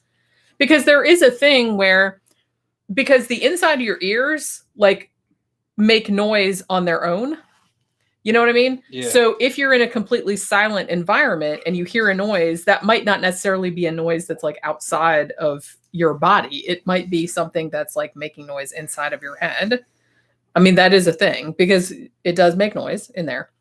So some people are saying that maybe it's that, but I don't know. I do feel like it's maybe something that's outside. They're just not really entirely sure what it might be.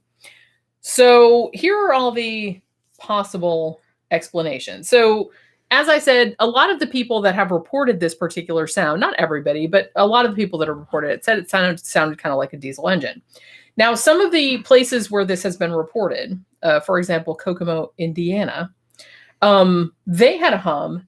Now, they thought that the hum had probably come from a cooling tower at the Daimler Chrysler casting plant because that was putting out a noise at about 36 hertz, which was right there in that little sweet spot where people were hearing it. There was also the Haynes International plant that had like an air compressor that was making a noise that was like about 10 hertz.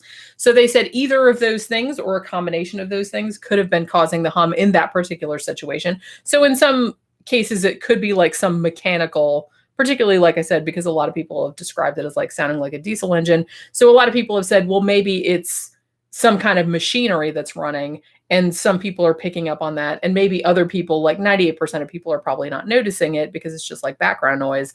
But maybe some people that are really sensitive to sound or whatever are hearing it and attributing it to something else. But it might just be some like mechanical thing. What's that? They're asking about fucking Toby. But I was going to show a picture of Toby, but then I came across this one. What picture? Wait, I can't see what that picture is. Oh shit! What'd you do? You fucked it up. I accidentally pissed it. I gotta get back to it. I went to the bank. I got my bank fucking loaded in on this shit. Hold on. Oh, bye, Maria. Gotta leave. Oh yeah. Okay. She had to feed her mom. Right. I know how that goes. Yeah, I saw this fucking picture and I just like started laughing. Go ahead. Here it is. Right. Oh, he found it. Oh, that picture. Yeah. That's me and Boob having. Me and Boob having. The boob. Me, Jenny, and like a couple of these porn star girls we know. Yeah, that was at. Remember that was that fetish night we used to go, but I was going to show. That's funny. They were asking about Toby, so I was going to show a picture. You got a picture of Toby? Yeah, I got a picture of Toby. We got lots of pictures. It sounds like a cool deal. I'm going to show. Just keep going. This is the girl where I was on the fucking. Oh shit, man! That's you. You're fucking. Damn it. That was the Angel. I was going to show him Angel. Oh, yeah. The girl that had the fucking pole. Angel will be excited because she listens sometimes. Yeah. I don't know if she's Angel goes on shows all the time. I don't know if she's on here right now. But Angel's actually a survivalist. That's Angel there in the front. Yeah. That's Angel between us. Yeah. That's Ari in the Yeah. green. Yeah. Go ahead. Keep going. I gotta shook it like it was a what do you call those things? A fucking spirograph? No, yeah, not spirograph. I gotta find Toby. Okay. All right, Toby, the Rob Halford of fucking Orlando. He's a paramedic, right? Or EMT or something. You know, he's a nurse. A nurse, yeah. I knew he was in like the medical field. Yeah. Let's see. All right, so we're talking about. I just keep waiting because I know you're gonna like. No. Go ahead. Jump in. Okay. Go ahead. I'm gonna jump. So now they have found two particular hums in two particular cities that have been attributed to what they now know are mechanical sources. So, like I said, it could be that all of the city ones like do have an actual source, and that it's mechanical. There was a hum in West Seattle, and this was actually found to be. There was this company called Cal Portland. And they offloaded cargo from ships, and they had like a vacuum pump, and that was what was making the noise. Because I guess it wasn't there all the time, and just like some people heard it like temporarily, and then they wondered what it was. But they actually did kind of trace it to that. So they found out that once they replaced the silencers on that particular machine, that nobody reported the hum anymore. So they figured that's probably what it was. Now the one that's in Wellington, New Zealand. They thought that was also a diesel generator on a ship that had come up to the port. There was also one in Windsor, Ontario, which is at 35 hertz, and they think that came from like a steelworks or like a steelworks factory near Detroit. Now there's also a hum in Myrtle Beach, South Carolina, and they think that this came from a Santee Cooper substation. This is like, it has like a really big transformer in it. This is the largest transformer in South Carolina. Now, this particular transformer, I guess once they figured out that was what was causing the noise, like they had some people that lived in the city, like suing the company because the noise was so disruptive to them that they were like arguing mental distress or physical distress or something like that. Okay, I found Toby. Oh, you did? I found Toby. Hopefully. Oh, yeah. Oh, I remember that picture. Just at the castle. That was a while back, yeah. Get it on there. There's... Shit, I can't see. It won't focus. It focused for a second. That's Toby right there. Okay. I remember that night. I kind of remember it. That kind of happens every time we go out of town. That was at the castle. Yeah. Yeah, the thing about this particular one and why this particular couple sued this company was because from their point of view, like the hum, they heard it all the time, but the hum, they said it was louder inside their house than outside. And once they determined like what the source of the hum was, all they could figure was that their house was like resonating at the same frequency as the hum. So it was like amplifying it like inside the house, and it was like driving them nuts. So they actually did sue the company. I'm not really sure how that came out because that seems like it would be a really hard thing to prove. Like I said, some people have also said that tinnitus was responsible, that, you know, this is just 2% of people and they're just like hearing ringing in their ears and they're attributing it to an outside source. So, but the thing about it though is that that can't be responsible for all of the hums that are reported around the world, because some people still report that, you know, they hear them like outdoors and indoors. It's like some people don't hear it. You know, some people hear it all the time, which, like I said, that would seem more like tinnitus, but some people only hear it in a particular area. And then when they go outside of that area, they don't hear it anymore. Some people that have complained about it say that it's actually sometimes if you soundproof your house, like with double glazed windows or something like that, it actually makes it worse because it gets rid of other ambient sounds and makes that sound like stand out more. You know? So, all right. What are you looking at now? Piece of ice fell out. Oh. Now, as I mentioned earlier, human ears make their own sounds.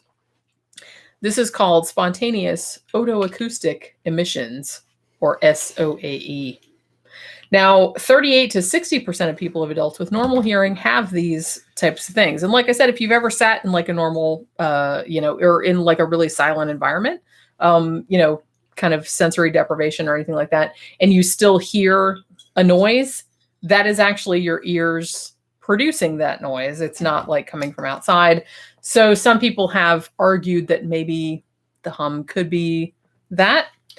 There's also kind of like, there's some weird shit where it could be, like I said, in a lot of cases, it's mechanical, you know, diesel engines or, you know, something from like a ship or something like that. Also, in some cases, might be insects because, you know, crickets, cicadas, stuff like that, do cause these types of, you know, sounds. So let's see. There's also, there's some other shit in nature too, not just crickets and whatnot, but there's also this fish called the midshipman fish. And apparently it has like a mating call that kind of sounds like what people are describing in certain situations as one of the hum kind of sounds. So there was one hum that was recorded in Sausalito, California, that they later determined was probably the mating call of the male midshipman fish, which was making this particular frequency sound that some people were picking up on. Although that particular case was just mostly, it wasn't people that lived inland necessarily. It was just people that lived on houseboats. And they were just like, they were hearing the sound like this fish was making, like calling the lady midshipman fish. And it was like vibrating or like echoing against the boat hulls of these people's houseboats. And so they were like hearing this amplified noise and they didn't know what it was or where it was coming from. So that's where that was. But like I said, shit that was more inland, not necessarily. Zach talking more about Toby. There's Toby, Zach. That's a good picture of him, actually. Oh. He's a rad dude, actually. Yeah. See. And he's constantly attracting these damn women. Well, that's Tracy. Yeah. That was... Okay. All right. I think she lives in Atlanta now. Yeah. She moved away. Yeah, so let's see, where was I? So like I said, could be fish, could be crickets, could be any number of different things, could be machines of various types. Like I said, anytime you have something like, and I think even on the X-Files, like they did a show about, they did something where they kind of referred to the Taos Hum, and I think it was kind of like, oh, it was aliens and all this other kind of shit. But I think in most of the cases, it's probably, oh, thank you again, Nico. Yeah, I think it's probably Thanks, just, Nico. I think it's probably just like a mundane source. It's just that not everyone, maybe not everyone hears it. Not everyone is aware of it. Take a break real quick. Give me a second. What? Okay, that was abrupt. He's like, gotta pee, bye. So like I said, I don't think there's anything mysterious about it. I don't think it's aliens or anything like that, but it's interesting to me because in a lot of cases, they don't really know where the source of it is. Although in many cases, I think it's probably just, you know, a machine somewhere that is running that certain people can like tune into that particular frequency and it's like bothering them, or something like that, or it could be something like in nature, like I said, like a cricket sound or something like that. So I also want to talk a little bit about, I kind of wanted to wait till Tom gets back, although like Tom says, Toby's super hot. Etch-a-Sketch, thank you. I could not remember the name of that for anything. That's what happens when you get old. You can't remember shit anymore. I was thinking I was like, what's that thing like you're shaking it like it's a Polaroid picture, like that fucking song? I don't know. But yeah, little horny fishies humming. That's exactly what they were. It's like that's like that. Oh, that kills me. That's like the little fucking fish and they're just like making humming sounds and people are hearing in the boats being like, what the fuck is that? Why are you making like?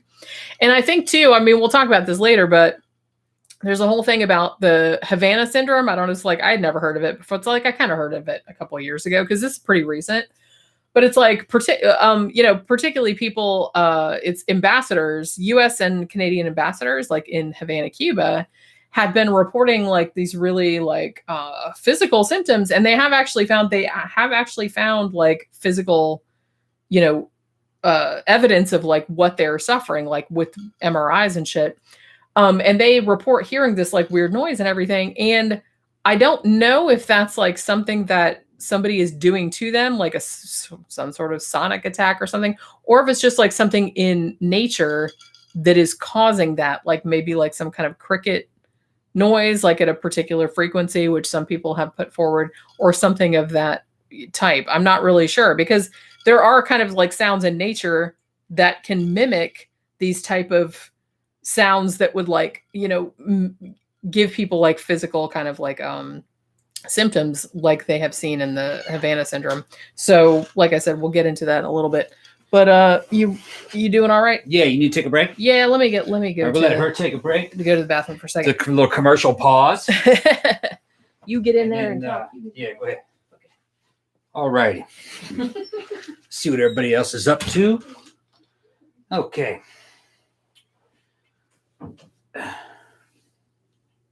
Yeah, Mango saying, can see the Rob Halford. Yeah.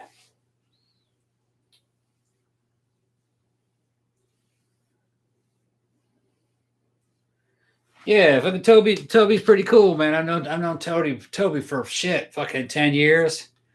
It's just fucking, man, I was telling him, I was just like, man, you're denying these women your essence. Because this dude is so fucking popular with women, but he doesn't date them. That's not where he's at. But when he gets drunk, he's all over Jenny. And, he will start fucking around with women and shit. But then like his friends fucking save him. It's fucking funny, man. It's just the way he is.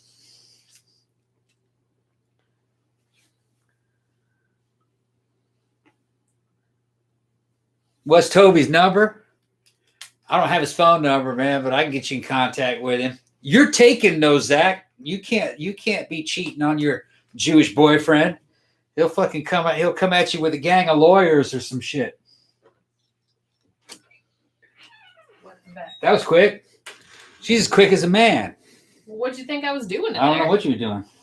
Peeing. Okay. Dude, move. I can't get my chair. She calls me dude. Dude. I call everybody dude. Little Pookie is sleeping in the cat tree just right outside in the hall there. She was in the little bowl and I went out there to go to the bathroom and she just looked at me with the lip of the bowl like, What's up, Mom? Yeah. I'm so sleepy. It's storming outside, so she doesn't want to go outside. Yeah, she's sleepy. All right, so. Yeah, I think make sure everybody's back from the break. Everybody back from the break. Oh, Pookie, yeah. You're saying I'm matchmaking between these gays. Matchmaking. Yeah, Tom and a gay matchmaker. You do try to do that because Toby's always looking for. Well, a lot of times that's the main reproductive strategy between gay men is to get their straight friends to go out and find him a man. Well, you're like his wingman. Yeah. You know. Go out and find him a fucking man. He's I gotta admit though, Zach. He's so picky. I gotta admit though, Zach. Though you're not. I don't know if you're man enough for fucking Toby. Toby likes fucking macho motherfuckers. He likes. He likes fucking. He likes warrior gays. Warrior gays. You know. Yeah, he's fucking. He talks bad about fucking. I'm not gonna get into it. Warrior booty, somebody said. Yeah, very much so. He's testosterone driven, you know. He's something else. Sandra said I'm tiny. I'm actually not that tiny. I'm actually quite large. No, you're not that big. Tiny in what way? I mean, I'm short. Yeah, that's she's short, for sure. Yeah. I'm like a midget. Yeah. 5'2", maybe. Yeah. What are you fucking okay? It's my fault. Do you want to talk about the bloop and other unidentified sounds? Yeah, it's time for the fucking bloop. It's found in the ocean. Yeah. Now, this is a weird case. Well, I don't know if it's all that weird, but I need to stop distracting from the show. Trying to sell off my gay friends and shit. I know Toby's gonna listen to this and be like, "What are you doing, Thomas?" I gotta have him on the show. Have him dressed up like a cowboy. He dressed up in one of his cowboy outfits and come to the one of his because he's got more than one. He's got several cowboy outfits. I've seen it. Okay. So all right. So like I said, the bloop is actually not the only. It's not actually the bloop. It's just bloop. Somebody goes, "Who's Toby?" Yeah. Have you been watching the fucking show? Toby's my gay friend. I showed pictures of him. Well, one of our gay friends. One of our gay friends. Yeah. We have several, but yeah. So it's not kind of like my black friend, my gay friend. It's like, we have a lot of both. So the thing about the bloop is that, like I said, it's just called the bloop, or just called bloop, not the bloop, which is very funny to me because the first thing that it reminded me of, and I don't know if you guys remember this or it's just like me being weird, but do you remember? I think it was a Pink Panther cartoon, and there was a Pink Panther cartoon where there was I think he was an art thief, and he was like a little blotch, but he was called the Blooch. Do you remember that? No. And he was just kind of like, and he could like disguise himself as like artwork, like because he was just like a little blotch of. This is in the Pink Panther? Yeah. I don't remember this. And he was like a little villain, and so he would like kind of go up in the canvas and be like, "What? I'm just like a painting. What are you talking about?" The cartoon Pink Panther. Yeah. Not like the movies with Peter Sellers. I'm talking about the cartoon. I don't remember that cartoon that well. Yeah, the Blooch. Yeah. And he was like French. I want to say, or he had like a French accent. I remember Mr. Magoo. Am I crazy or am I remembering that wrong? Is it a fever dream? I don't really know, but I'm pretty sure like the Blooch was a real thing. But it's like, so every time I hear Bloop, I think of that little villain from like the Pink Panther cartoon. It's probably just me. I need to get some ice. Go ahead. All right. So like I said, Bloop is not the only like weird noise that they've recorded in the ocean. The NOAA, National Oceanic and Atmospheric Administration, because they have like this big array of essentially microphones like under the water, and they're recording like all these like weird noises and shit. So the Bloop was only one of those that was like unusual. They're pretty sure they maybe know what caused it, but I don't know if it's ever going to be like definitive that that's what it is. But another one that they recorded, like I said, because Bloop wasn't the only one, they also recorded one called Upsweep. And this is an unidentified sound that was detected on their, their hydrophone arrays or their microphone arrays. And this was in 1991, in August of 1991. And it's like these upsweep. They call it upsweep because it's like the sounds are a few seconds each. And I guess they kind of like it's narrow band upsweeping. I'm not like an audio expert, so I'm not entirely sure what that means, but I guess like, so it went on for a few seconds. Bees are saying the bloop is whale sex. I disagree. The bloop is not whale sex. I think it's icebergs. Because the intensity and the fucking wavelength, because you would have fucking bloop constantly, because the whales are fucking constantly on a global scale. Whales, man. That's all they do. What else have they got to do? Thank you again, Nico. Yeah, that'd be like whales. You'd hear it all the time if it was whales. I mean, like I said, what else have whales got to do? Honestly, it's like we're just gonna swim around and eat stuff, and then the whales fucked once and make little whales. The whales only fucked once, and it showed up on this. Not basically. It would be 24/7. 24/7. Well, in season, whale anyway. sexcapades. It would be Fuckfest. I feel like this is a whole porn 2020. Genre. This is a whole porn genre. That's right. Whale sex. Yeah. Well, like I said, in season, because most other than humans, like most animals have a sex season, which is very weird to me, but I'm a human, so I don't want to be speciesist. But you know what I mean? Are we we're the only species that don't have that, right? Yeah, that's how we survived. Yeah. Because back in prehistoric times, ice ages and stuff, you just had to get it on when you could, when you saw somebody. You know what I mean? That's how you kept the species going. Because there's a cave lady. Yeah, there you go. Let's go get it. Because let's go get that. Yeah, because run over there. They know through examinations of our DNA that the living people of today only descend from a very small group of people. Which meant that there was an evolutionary bottleneck. There was an evolutionary bottleneck. And we're not the only human species that there was. Nico said, cheers, Tom. Thank you very much, and Nico. And several of them were alive at the same time. Yeah. So, which is very funny to me because they didn't know that just 100 years ago, 50 years ago, they didn't know that there were more than one species of human cohabiting. Yeah, like lions and tigers and cheetahs. They're all big cats, but they're different. And that some of them interbred because they were, close enough. Humans were like that. But it seems to be through the examination of the DNA, the people that are alive today descended from a very small amount of survivors of some kind of an apocalypse, probably an ice age. And some of them had interbred with Neanderthal. Well, yeah, they know that for sure. Yeah, and there was and it was mostly European. It was probably a long time ago because there's not a huge amount left in the DNA signature as far as I can remember. It seems to be that the races that exist today are basically descendants of different families, really, that survived that apocalypse. They're far-flung families. Some of them had interbred with other species. It's weird. It's weird. Well, like I said, they keep coming up with new human-like. I don't want to say human-like. They were humans, but it's they were just different, slightly different species. But it's not even slightly different species because if you're close enough to reproduce, thank you again, Nico. And also then that's not a different species because you can still interbreed. Yeah, but it's weird because evidently mankind had kind of spread out into different species, but not very far from one another. Where they were different species, but they had viable offspring. Yeah, but like I said, the definition of a species is whether you can interbreed and have have offspring that are viable, that can reproduce. Yeah, but my experience from the fucking horse industry, that's not a real. That's a very fast and loose rule. You can crossbreed a horse and a donkey and get a mule, and they say that a mule is sterile.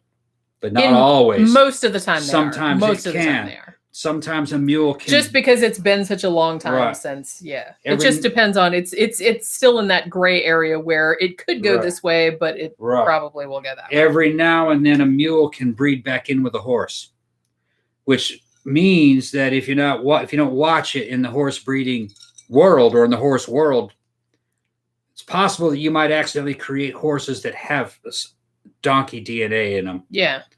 Well, that's happened to humans, evidently. Especially when you look at Europeans. It's fine. Europeans are part Neanderthal. And probably a human and a Neanderthal could interbreed, but the offspring mostly wasn't fucking viable. Yeah. But some of them were. Yeah. Thus us. But like I said, that's kind of that's at the tail end of a speciation. Right. You know what I mean? it's not like a this species, that species. It's like, then a constant. Then you might have some black nationalists come out and go, yeah, I knew those baloney smelling motherfuckers up in the cave were fucking cavemen. And yeah, but the thing is that white people and black people are interbreeding, so therefore there's some of that Neanderthal DNA in black people too. So we all are related to a certain extent or another. That's kind of comforting in a way. Yeah. It's all right. Somebody said dolphins are also having sex for pleasure. See, here's what I always thought though.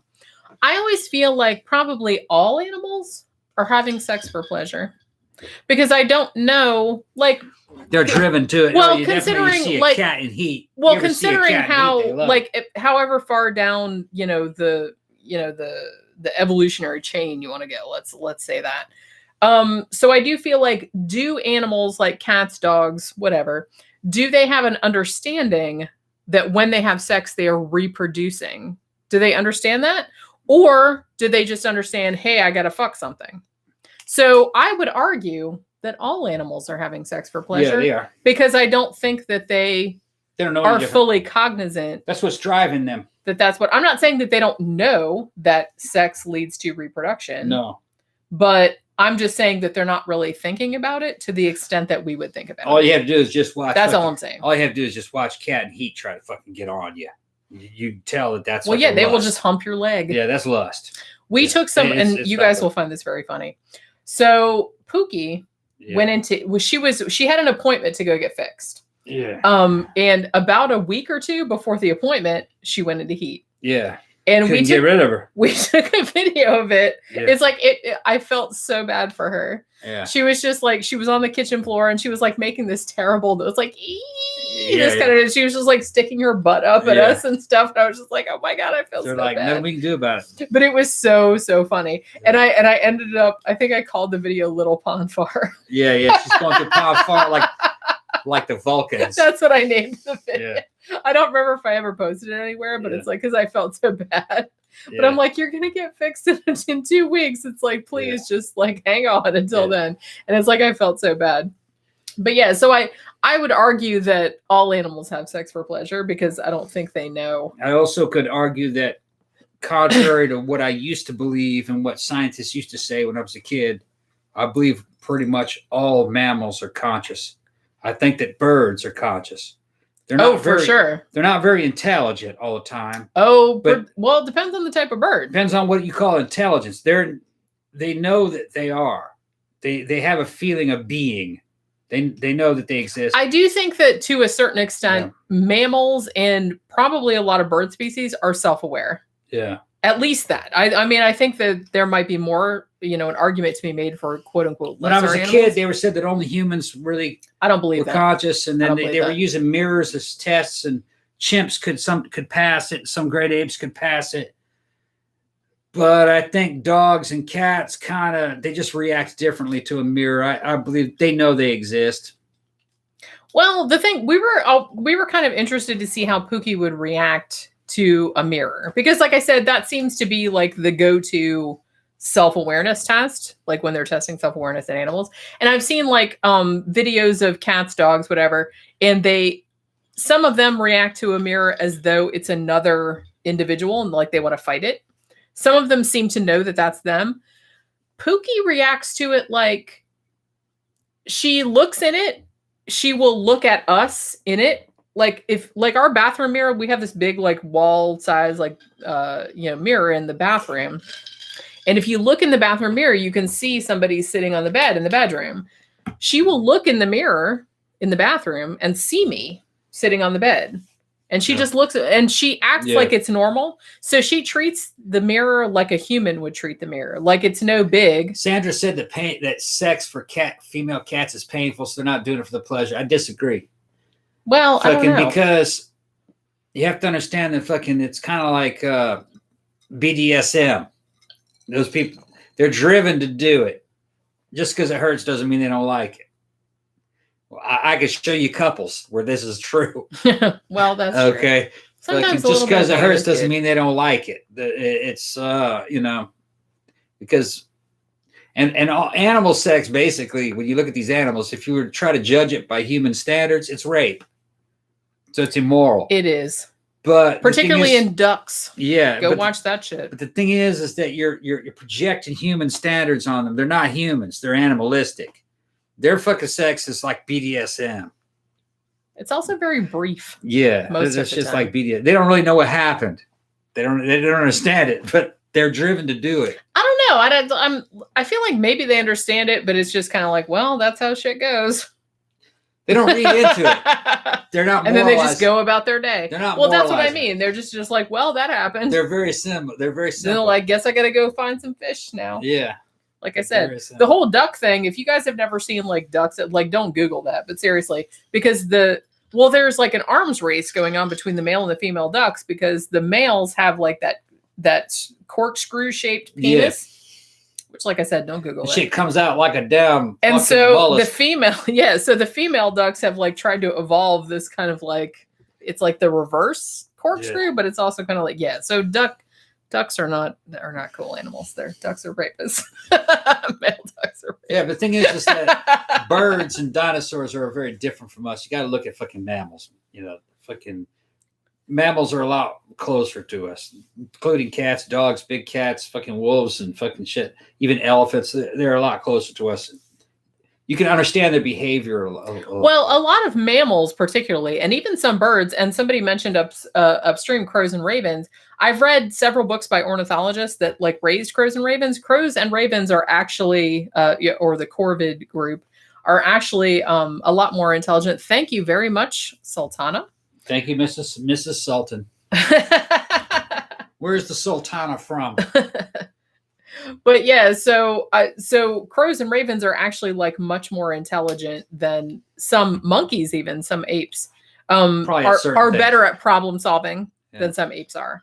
So they have some, they did some shit. Like I read this book called The Mind of the Raven. I think his name was Bernd Heinrich or something like that. And he's like a ornithologist and he raises them like he has an enclosure like in his backyard and he has a bunch of them and he like devises all these tests for them to do. And some of the shit that they did was like shit that monkeys couldn't do, or it took them much longer for the monkeys to figure out. So, some birds, particularly birds of prey, tend to be not quite as smart, but for some reason, like crows, ravens, stuff like that, because what they do is they get meat and they hide it and then they come back later and find it. And they have like this really elaborate system for like storing things and then like coming back later and remembering. Intelligence is difficult to measure. It is because it depends on the environment. It depends on the environment. That humans can do that chimpanzees can't, but chimpanzees can do things that humans can't. Chimpanzees can their memories are much better than they humans. are. Yeah, they can. Their short-term memory is way better. They can remember a long series of shapes far beyond what a human can do. It's weird. And chimps and apes are real cognizant of fucking. They have a very good spatial awareness and a good awareness of body language because they're not verbal. They don't have language. So everything's about where you're sitting and how far away you are, what your facial and how you're carrying yourself. Sure. They're very much into that. But we got to keep moving. What else is going on in this thing? No, I'm just saying. Well, human intelligence is good at tool making and figuring things out. But you don't want to underestimate other animal intelligences. They're very specialized. And it's like humans are not specialized. We're generalized. Yeah. And so it just happens that we're generalized in particular ways that like make us kind of like more dominant. Well-rounded and fucking we're a man for all seasons. Humans can do a little bit of everything. I always thought that like, and I even thought that this when I was a teenager, I was like, I always feel like when they give animals intelligence tests, I'm like, yeah, but we designed those intelligence tests. And it's like not really the same intelligence that is necessary in their environment. So I'm not sure that intelligence as a generic concept is really all that valuable because, intelligence depends on the environment that you were in. You got to look at it this way. Most animals are specialized. They're specialized for a very specific niche in the environment. Specialization short term is a great survival strategy. Not so much long term. Long-term generalization is a lot better. That way, if the environment changes, if a fucking volcano goes off, if a fucking meteor hits, if the Earth fucking gets tilted on its axis, you can survive it. You have to be willing to cooperate. Well, you have to be willing to cooperate with others of your species to kind of like figure out what are we going to do if this happens. What are we? Right. You have to have contingency. Well, that's only part of it. I'm saying that you need a generalized intelligence. Right. So you go, well, you know what? I can't be a woodpecker anymore. I got to be an eagle. Well, if you've evolved into being a woodpecker, you're never going to be an eagle. You know what I'm talking about? Yeah. But if you have a generalized bird that can be a woodpecker or an eagle, then it would have a chance to survive in an apocalypse. Generalization, long term, is the way to go. Flexibility. I think flexibility that's what generalization is the key word. Means. Yeah. Generalization. Yep. So humans are generalized. You can do a little bit of everything, and that's why we've survived. But our ancestors were the weakest of all animals. Yeah, we didn't have any fur. We didn't have any claws. That's how we got. We didn't have any teeth. Yeah. We didn't have anything. That's how we got generalized. We're just like a bunch of naked little meat puppets going, hey, eat me. Language and tool making. If we weren't smart, we'd have died out a long time ago. Language and tool making. That was the difference. Well, but that can only come from generalization. Yeah. Okay, gotta go. Let's go on to the next. Yeah, somebody said ravens can be jerks sometimes. Will follow you around the parking lot. Well, because they remember faces. That's why. Yeah. They remember particular people that were mean to them in the past, even years ago in the past. That was another thing that I learned from that book is that ravens will for sure remember you if you did something shitty, and they will never forget what your face looks like. So there's only 3 things will survive the apocalypse. Roaches, crows, and bums. Bums are highly fucking special, highly generalized. They don't. Well, like I said, they don't give a shit, and they know how to like live in a fucking. Good. I'll be back in a second. So you know what I mean? Bums. Honey badgers. Why don't chickens fly? Well, they don't need to anymore. We went from bloops to BDM cat sex. That's just what happens on this fucking show. The more alcohol that is consumed, the less we even talk. I haven't even got. We're almost 2 hours into this fucking show, and I'm only on like my second topic. This is what happens when you let him talk. So yeah. Anyway, so you got your upsweep sound. Like I said, they don't really know what this is.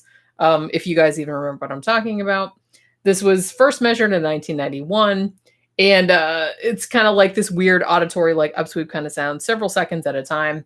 They think that it might be natural, perhaps, because it is seasonal. The peaks are in spring and autumn, but they're not really sure if this is because it's something natural, like say a natural animal that's making this noise, or if it's just because the environmental factors are making it like easier to record the sound. For example, because I don't, like I said, I'm not an auditory specialist, but thank you again, Nico. Can you sing us a song? Oh, God. Oh, God. Nobody wants to hear that. Tom might, though. He'll bust out into a song. He does a really good, I have to tell you, he does a really good Roy Orbison impression. Every now and then he would, like, when we were kind of drunk and driving home from the club, sometimes he would sing some Roy Orbison, and he sounded just like him. But, yeah. So, I don't know. Anyway, where was I? So since this sound is seasonal, as I said, it could be environmental in the sense that, like I said, I'm not an audio specialist, but because when water is warmer, I guess the noise travels farther than when the water is colder. So I guess in particular, like in spring and autumn, when the water is possibly warmer, like it can go farther and they can record it more easily or whatever. That's at least what I understood. So they think that this particular sound, the upsweep, they think it's somewhere between 54 degrees south and 140 degrees west. And they think maybe it has something to do with like some seismic activity, like some underwater volcanoes or something like that. But they don't really know where the origin is. Although they first recorded in 1991, and since then the sound has been declining every year since then. So it does seem like it could be like they still hear it, but it's not as pronounced as it used to be. So it's probably something in the natural environment. They're not entirely sure what it is. Now there's another one of a similar nature called the whistle. And this is a similar sound that was recorded by various, microphones of the NOAs, like a hydrophonic array. And this kind of sounds similar again to some kind of like underwater volcanoes or something like that. This is in the Mariana Volcanic Arch of the Pacific Ocean. But this one was only recorded on one particular hydrophone, so they're not really sure. What is that? I brought you some wafers, some German wafers, knoppers, just in case. Knoppers. Knoppers. These things are so good. They are very good. Yeah. I like wafer type cookies. Yeah, wafer cookies. So do you want to talk about the Bloop while I'm eating my cookies, or do I have to? What's that? I don't remember. I can't tell a story about the Bloop. And you expect me to? And you expect me to? Mm-hmm. Yeah. Well, as I said, I mentioned the upsweep and, the whistle like earlier, which were other noises that were, because like I said, the Bloop isn't the only one. The NOA has recorded like other unexplained sounds. They, they think they kind of know what's causing them, but they're not entirely sure. So there's like this big list that they have that they, haven't definitively identified. So the Bloop was this very low frequency sound that they detected in 1997 was the first one. Now it kind of registered on a whole bunch of their like hydrophonic array, which like I said was all these underwater microphones that they had. And a lot of this stuff had to do with nuclear submarines. Well, that's why they initially put the microphones down there. They were trying to like track the movement of like, Soviet subs and things like that, like back in the Cold War. But as time went on, they left them down there for scientific purposes. So they every now and then record like some weird sounds that they don't really know what they are. So some people have thought, because the Bloop was such a wide-ranging sound, I mean, this thing could be heard. I mean, sound travels differently underwater, pretty much around obviously, the world. But you could hear it for like a really long way away. So some people thought that, look, if this is, and the frequency of it seemed to suggest a natural origin. They're not necessarily saying that it was an animal, but when news about it, and I kind of remember when this happened, when news about it first came out, some people were assuming, because where the origin of the sound was thought to have been was kind of near where H.P. Lovecraft placed his underground, like Riale or whatever it's called, R-Y, whatever, L-E-H. And where he had that, like in the Pacific Ocean. So some people said, well, it's Cthulhu. Yeah. Because that's what it sounded. It sounded like an organic noise. It didn't sound like a man-made noise. I heard a recording of it, of the Bloop. Yeah. It's a weird sound. It's a weird sound. Now the ones that they have, like if you... It's usually speeded up. They have to speed it up and like up the... Because otherwise the human ear would not be able to hear it, because it's like outside of our human hearing range. Yeah, I think the actual recording is like about an hour long, isn't it? Doesn't the sound last like an hour? Well, it comes and goes. Yeah.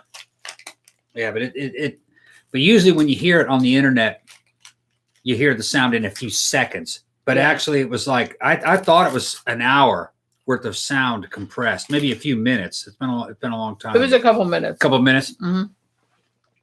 It's weird. It sounds like this big ass monster living on the seafloor. But if there was a big ass monster living on the seafloor, it'd be making that noise all the time, regularly. So it was. You would think that. So it was some kind of a rare event.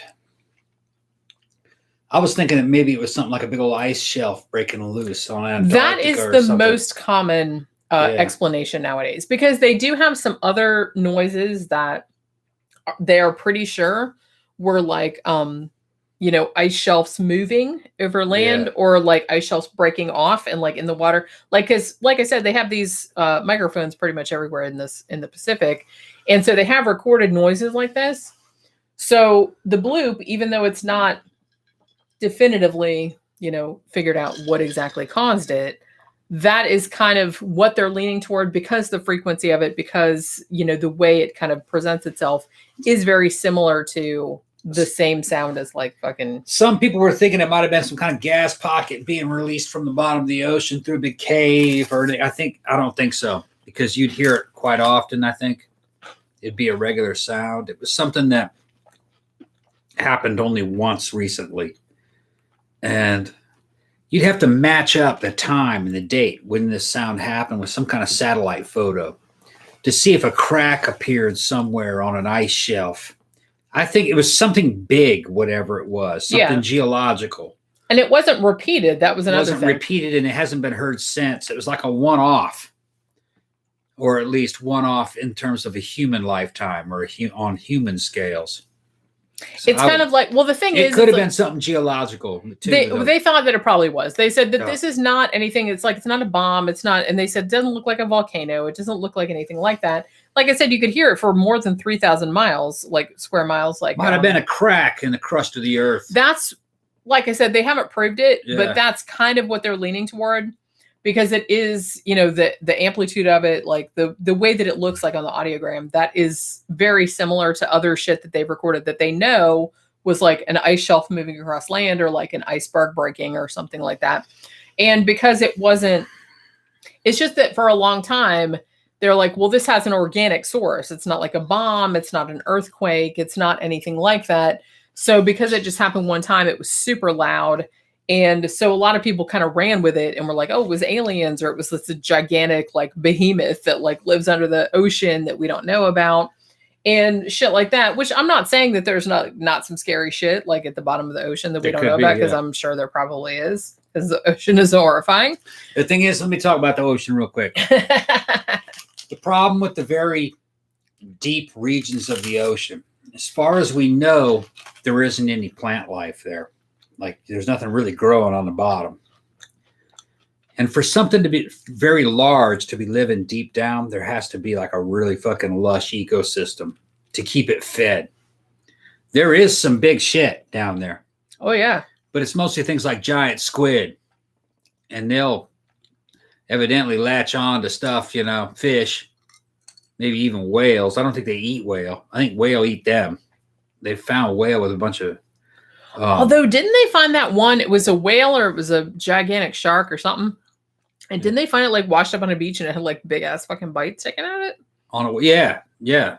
Like it happens all the time. They fight squid. That was like, well, it had to be like some fucking much huger animal. Whale and squid fight each other for some reason. I think the whale are eating the squid. Whale versus squid. That's the next time. And then the squid fight back. I don't think a squid will go after. Well, maybe it will. Maybe a squid will go after a whale. I don't know, man. To take a bite out of it. You don't know how big this fucking squid are down there. It might be a mutual thing where they eat each other. The problem with the regions very deep down in the bottom of the oceans, if you look at the bottom, it looks like a desert. There's not much life there. There may be around thermal vents, but it's pretty small. For those are extremophiles. Yeah. Most of the real lush environments of the ocean are around like coral reefs. It's a lot of life there per square inch, you know what I mean? Or per square meter. A lot of life. But down in the depths, as far as we know, not that much. It looks like you know, you can look at a recording at the bottom of the ocean. Well, it's like the surface of an alien planet. It's like the surface of the desert. Right. It's just sand. I mean, like I said, they do have some, like I said, extremophiles that can live like around thermal vents and, you know, that live off chemicals that previously nobody thought that anything could live off of. Yeah, so far, most of it's small. Yeah, so those are real, like, these usually microscopic. Sure. Yeah, so if it's living deep down, it's not, and it's big, it's not going to get enough food. That's the problem. It would have to come up shallower. It has to come up where the food is. And the biggest thing we know of are these whales. Blue whales, yeah. Okay. Which is the largest animal to ever exist that I know of. Now, that's a big food source if you could eat it. All right. But we've never seen anything big enough to prey off those. I'm thinking that the whales are actually the top of the food chain. Can you imagine if something was that's bigger about it. Than a blue whale? Yeah. I think there was stuff in the past that did. Well, probably. But I don't know if that's like megalodon type of deals. Yeah. You know? I don't even know if a megalodon was bigger than a blue whale, though. And I don't think a megalodon lived at the same time as a blue whale. No. I think it's a lot older. Well, because whales in general, that's like a later, because from what I can remember, and please correct me if I'm wrong, but I do feel like there was a lineage that kind of went on land for a little while, but then like went back into the ocean. You know what I mean? Because blue whales are descended from land animals, not fish. It's a mammal. It's a mammal. So they lived on land for a while, but then they went back to the ocean. I think the blue whale is the biggest thing in the ocean. I think it's that they know of. That they know, yeah. Honestly, I think it's the biggest thing to ever exist that they know of. Yeah. And which leads me to believe that that's the top of the fucking food chain in the ocean. We haven't seen anything preying on blue whale or any of the whales, really. If we did, that'd be fucking scary. Because I didn't realize, like everyone else, I had read how big a blue whale was, how big the shit was. It's like, it's horrifying to like think about, but until you actually see it in person, it doesn't really make much of an impression. If you go to the Natural History Museum in New York City, they have dwarfs an elephant. Yeah, they have a this thing on the ceiling that is like a replica of a blue whale that they caught. And it wasn't even the biggest blue whale to ever exist, but it was one that they caught. Oh, thank you again, Nico. Damn. Thank you. And they have it hanging up on the ceiling. And the first time I walked into that hall and saw that shit up on the ceiling, yeah, I was terrified. I was like, intellectually, I knew that they got that big, but until you see it, until you see a reproduction of it, like with your own eyes and understand how big that is, it's really humbling. Imagine you're in the ocean at night in a fucking scuba suit and those things come swimming by you. That's what I mean. It's like even just seeing like smashing out of the water, it's like, it's terrifying. And it's like, I know they don't eat people. It's not like a great white shark or anything like that, but some of them might eat you. They probably a sperm whale might. The thing about it though is that a blue whale could probably just eat you and not even notice because you're just like a little chicken nug. I think blue whale eat plankton though, don't they? They do. But like I said, they could swallow you without noticing. Sperm whale don't though. They have teeth. And you see all whales have teeth. Yeah, but I think sperm whales eat stuff though. They don't feed on plankton, do they? Oh, I don't know. I don't think they do. I thought blue whales fed on plankton. Most whales, I think, like feed on like smaller, like microscopic things, and then like they're spooky, whatever it is. I mean, and there's I still have nightmares about like ocean type thing. And they're big. Like, big eyeball, and there's a chance. There's a chance that actually could have an intelligence similar to a human intelligence. They have a fucking big brain.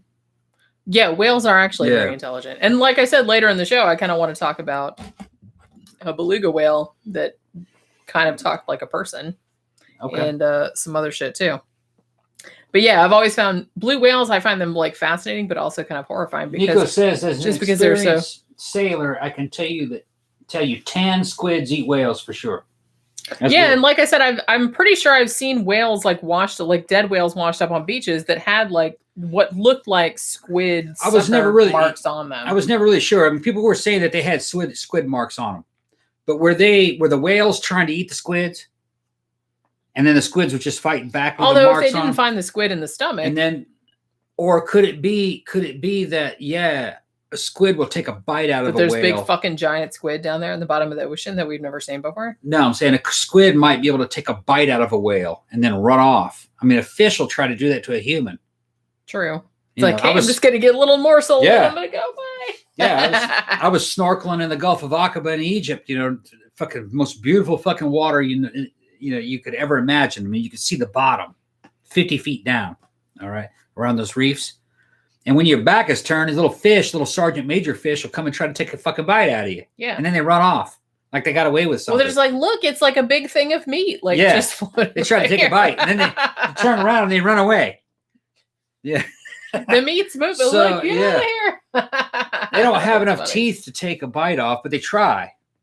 Well, yeah, you know what I mean? They try to get some. Like I said, you're in their little environment. Yeah. You're in their house. You come in their house. They're thieves with your big meaty ass. Yeah, they're fucking thieves. And they're just like, hey, they're like, can I get a bite of that? There's some meat swimming through here. Maybe we should get a chunk off that. Well, and probably everything in the ocean, they're opportunists. I mean, like you would have to be. Yeah. This is why I don't go in the ocean because I don't want anybody taking chunks off of me. All right, I'm not a barbecue. Mm-hmm. So like I said, there have been some other unrecorded, unexplained sounds by the NOAA that are similar to the bloop that for some reason don't get as much traction in the media. I guess because bloop is such a evocative name. Maybe that's what it is. Yeah. When did that come out? What year was that? 97. I think they first recorded it. Boy, it's been forever now. Yeah, that was a long I remember time when ago. it came out, that was like some shit you see here on Art Bell.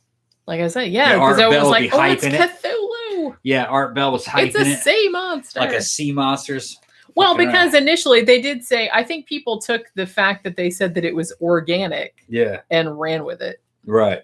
And they were thinking that it's like, oh, it's this big, gigantic, like behemoth that lives under the ocean and that we haven't discovered yet. Which, like, I'm not saying that's not possible because the ocean is horrific and there's all kind of like scary shit down there. Look like a huge flounder. Flounder the size of a fucking mountain on the bottom of the earth. But in this case, I mean, I don't know if there is any reason to be. I mean, blue whales are terrifying enough, just the size of them. So, I mean, something that's larger than that, like you said, something that big can't really be a predator to the extent that, like, say, a great white is a predator, because you just wouldn't be able to find enough food to sustain a size like that. You know what I'm saying? Yeah. Blue whales survive because they feed on microscopic, like krill and stuff like that. That's plentiful. It's like if they had to live by eating people or seals or something, I don't think they would have attained that size, or they wouldn't have lasted as long. Because you have to, you can't just consider the animal. You have to consider what their food source is also. Of course. That's it, and that's kind of the reason why I don't believe there's a Loch Ness Monster, because there's nothing down there. What the fuck would it eat? Yeah. Something that size. Well, they need to eat a lot of food. Whales are huge and they can get enough food because they fucking travel a lot of distance and there's a lot of fucking plankton and stuff. Yeah, it's just a little small things and they just eat all the time and they're just like always eating. Sea vacuum cleaners. Yeah. So you can see why something that feeds that way would be that large, but something that fed on, larger fish or larger animals would not be able to sustain that kind of size. Right. I mean, the only reason that dinosaurs got that big was just because, one, there was plentiful food at that time, and two, the atmosphere was different. Well, the atmosphere had a very high CO2 content. Right. And fucking a lot of people, people are fucking worried about the CO2. CO2, carbon dioxide is not a poison. Carbon dioxide causes plants to fucking grow like crazy. The greenhouse effect would make a lot of fucking lush plantation everywhere, which meant that there'd be a lot of fucking opportunity for animals to eat and to get bigger. Yeah, that's why dragonflies back then were like 6 feet long. 3 feet. I think they were 3 feet. You hear a lot of propaganda about CO2. CO2 is not fucking poisonous. Carbon monoxide is poisonous. That's what comes out of a fucking tailpipe. All right. That'll kill you. That only comes out of tailpipes and volcanoes.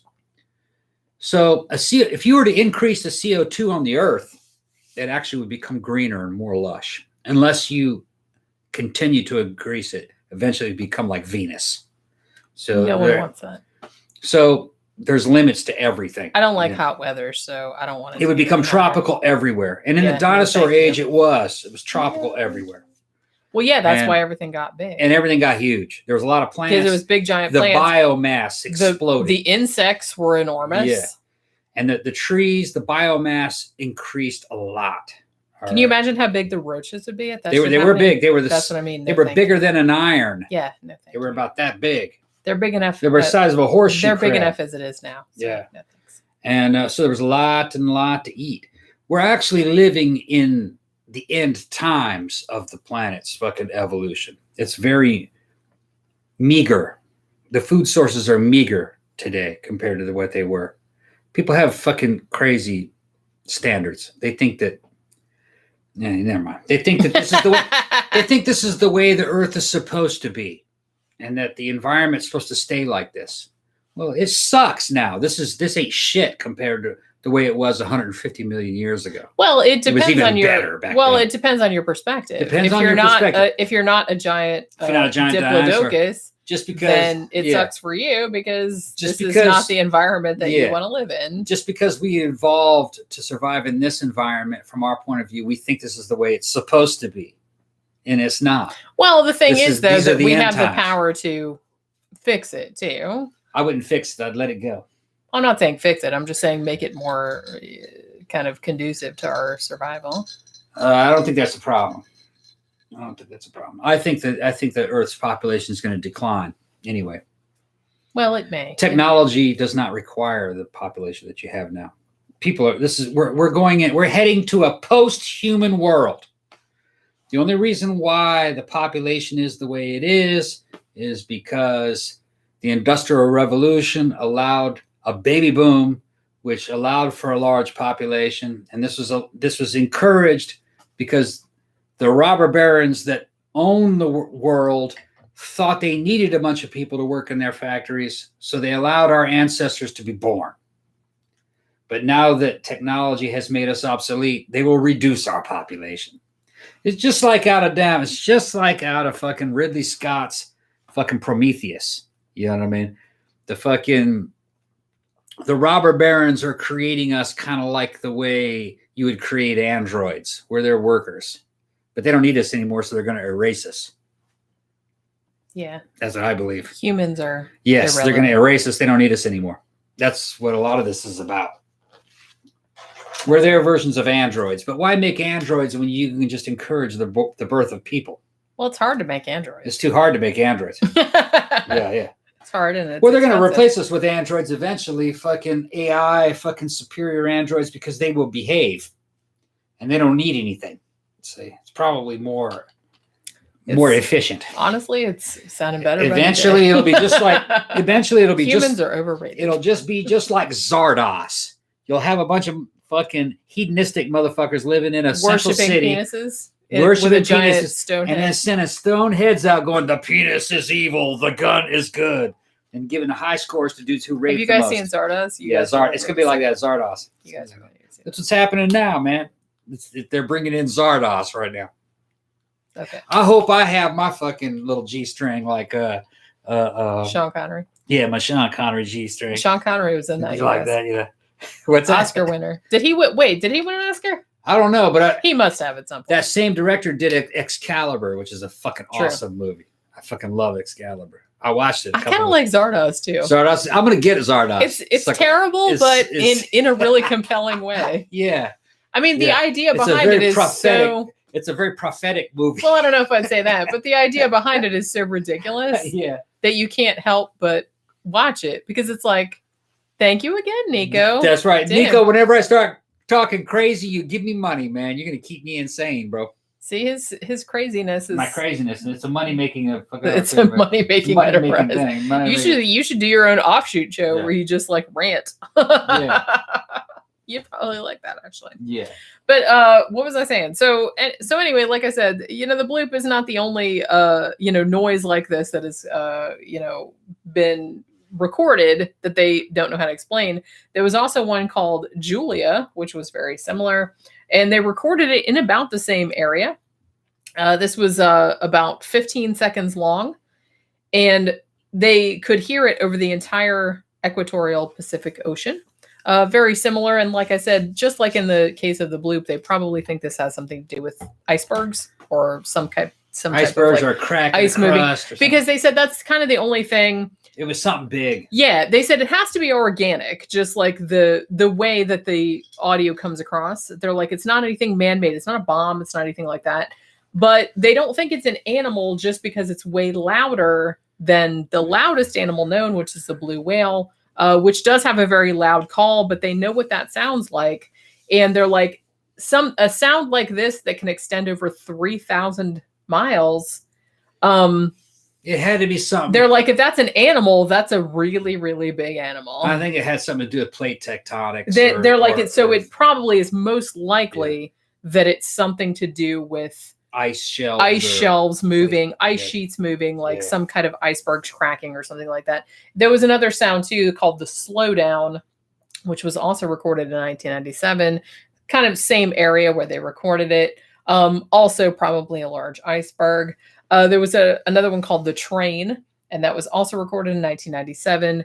And this one was also, just as in the other cases, probably a large iceberg, because like I said, this is the only thing that's going to cause an organic noise of that nature that's that loud. Something of geologic scale. Yeah, because like I said, if it's an animal, then they're like, this is bigger than any animal ever recorded, because even as wide range and sound does travel differently underwater, it can travel farther depending on what the temperature of the water is and whatnot. But they're like, if this had traveled over 3,000 miles underwater, this has got to be one like an animal way bigger than a blue whale. It's just like back in ancient times when people would hear thunder and they thought it was gods. Yeah, the same thing. You know what I mean? People pick up these fucking weird sounds underneath the ocean and think, well, it must be attributed to something. You know what I mean? Like a big animal or something. It's that same phenomenon. Well, the thing about it's not. It's fucking here's shit. what ends up happening, though. I feel like this is what ends up happening in a lot of situations, and this is, I think, this is more a problem of science reporting rather than science itself, because I feel like, you know, scientists will be like, hey, we recorded this kind of weird noise, like that we recorded in the Pacific Ocean or whatever. It's a little bit unusual. It was much louder than normal or whatever. And then I feel like that when science reporters report that to the public, like to the mainstream public, they kind of want to make it sound more mysterious than it is. They're like, oh my God, it must be like this big fucking gigantic animal. It's a sea monster. It's this, that, and the other. Science like, well, that's not what we said. We just said we weren't entirely sure what it was, but it was similar to this, that, and the other thing. It's like, it's probably an iceberg. Don't panic. And then like the science media were just kind of like, no, we want clicks. So it's like, we want it to be a sea monster. We want it to be mysterious and unusual. And I think in a lot of times it's probably not. You want a drink? Yeah, sure. Hand me that. Give me that garbage. I'll throw the garbage out. Oh, he's going to even throw the garbage out. I can't believe he's going on like 2 hours. 2 hours. Man, it's a big show. It is. And we haven't even like hardly talked about the subject at all. That's okay. Nobody seems to mind. But like I said, that's kind of something. I mean, you guys probably know, but I'm kind of like a science dork. So it does kind of bother me that I feel like a lot of scientific kind of findings are sort of the way that they're reflected in popular culture and popular media is not really exactly, because everybody wants to make everything seem more exciting or more mysterious or more whatever than what it is. So I feel like they'll take a little bit of something, like scientists said, hey, we recorded this weird sound and we're not entirely sure what it is. It's like super loud. And I feel like the media will kind of take that and like run with it and come up with all these like unfounded sort of scenarios about what it might be. And so I do feel like, I don't think that's entirely scientists' fault. I think that's, thank you again, Nico. I'm going to make Tom sing when he gets back from making my drink. But yeah, I do feel like that's kind of, and it might be a little bit of the public's fault too, because I feel like they do kind of only want to click on things that sound like quote unquote, thank you. Nico's paying for you to sing. I don't know if she wants, I don't know if she wants me to sing, but I don't want to sing. I can sing, but I'm not going to. But yeah, so I do kind of feel like that's, I mean, and I get that. I get that people want mystery. They want, you know, something to be like unexplained and shit like that. It's like, I don't want to be one of those people that's just like, well, actually it's this, that, and the other thing. But I do feel like 9 times out of 10, there is probably a mundane explanation. Just because we don't know what it is yet doesn't mean that we won't actually find it. So I don't think that, I mean, Bloop and Julia, the train, like all the noises that they've recorded, just because they don't immediately know what they are, I don't think that it means that they will never explain it or that it's something that we don't know what it is. They're just coming out saying like, look, we're not entirely sure if this is, it's probably an iceberg because it's similar to, you know, iceberg type noises we've recorded in the past, but, you know, we're not sure. So we're just saying that. And I do feel like anytime there's any kind of little gap in understanding or any kind of gap in like, you know, maybe we don't know what this is, or, you know, people will fill in those gaps with all kind of crazy shit, which is kind of a shame, but that's kind of like how human brains work, I guess, which, you know, that's been a constant source of disappointment to me my entire life, that people will just fill shit in when they don't have information. So that's because they like certainty. They don't like uncertainty. So if you don't know what something is, it's like, it's very human to want to like fill in the gaps and like, you know, pretend you know what it is, or, you know, fill it in with something that your preferred, whatever it is. So I do feel like, even though a lot of this shit, like I find this kind of stuff fascinating, I don't think any of it is alien intelligences, or I don't think any of it is necessarily, and I mean, we might get into this a little bit when we talk about the Havana Syndrome. I don't think any of it is any kind of directed attack or anything like that. In some cases, I do think it just might be something environmental that's just like incidental to the environment. Like maybe it's just some noise that happened in the environment and the people just noticing it, or it does some kind of damage, because certain frequencies of sound can do that, can affect people's brains. And I'm not saying that, but I'm just saying that it's not all the time. It's not necessarily something that was done on purpose. And I do feel like people are too quick to jump onto, this was done, and like I said, this is why I'm not a big believer in conspiracy theories, because I do feel like human brains are too engineered to want to find an intent behind something when there is not always an intent behind something. Like sometimes it's just shit that happened and people just attributed meaning to it later on, because we're very good at doing that. And I'm not saying that there's not meaning sometimes, but a lot of times I think there's not. So as I said, with the bloop and all that kind of stuff, I do feel like that's probably the most likely explanation is icebergs. You know what I mean? Yeah. Like sort of crashing and shit like that. Yeah. So how you doing? Fine. You sure? Yeah. You were in there a long time. Was it? What were you doing in there? I don't know. What do you think the bloop was? It's just bloop. It's not the bloop. Ice. I think it's ice. I mean, I think the only reason, because like I said, scientists are very, the thing about reality is that it's all on a, scale of gray. So it's like, we don't want to necessarily say this is what it is, because I'm not entirely sure. Even if they're 98% sure that's what it is, they don't want to say that because, well, there's a 2% possibility it could be something else. So it's like, we don't want to, you know what I mean? Everything's like a probability. So I do feel like most of the time scientists will be like, look, we're 98% sure that that's probably an iceberg, but we don't want to 100% say that sure. But like I said, since there's that 2%, people are going to run with that 2%. Well, they're not 100% sure that that's an iceberg, so maybe it's still aliens.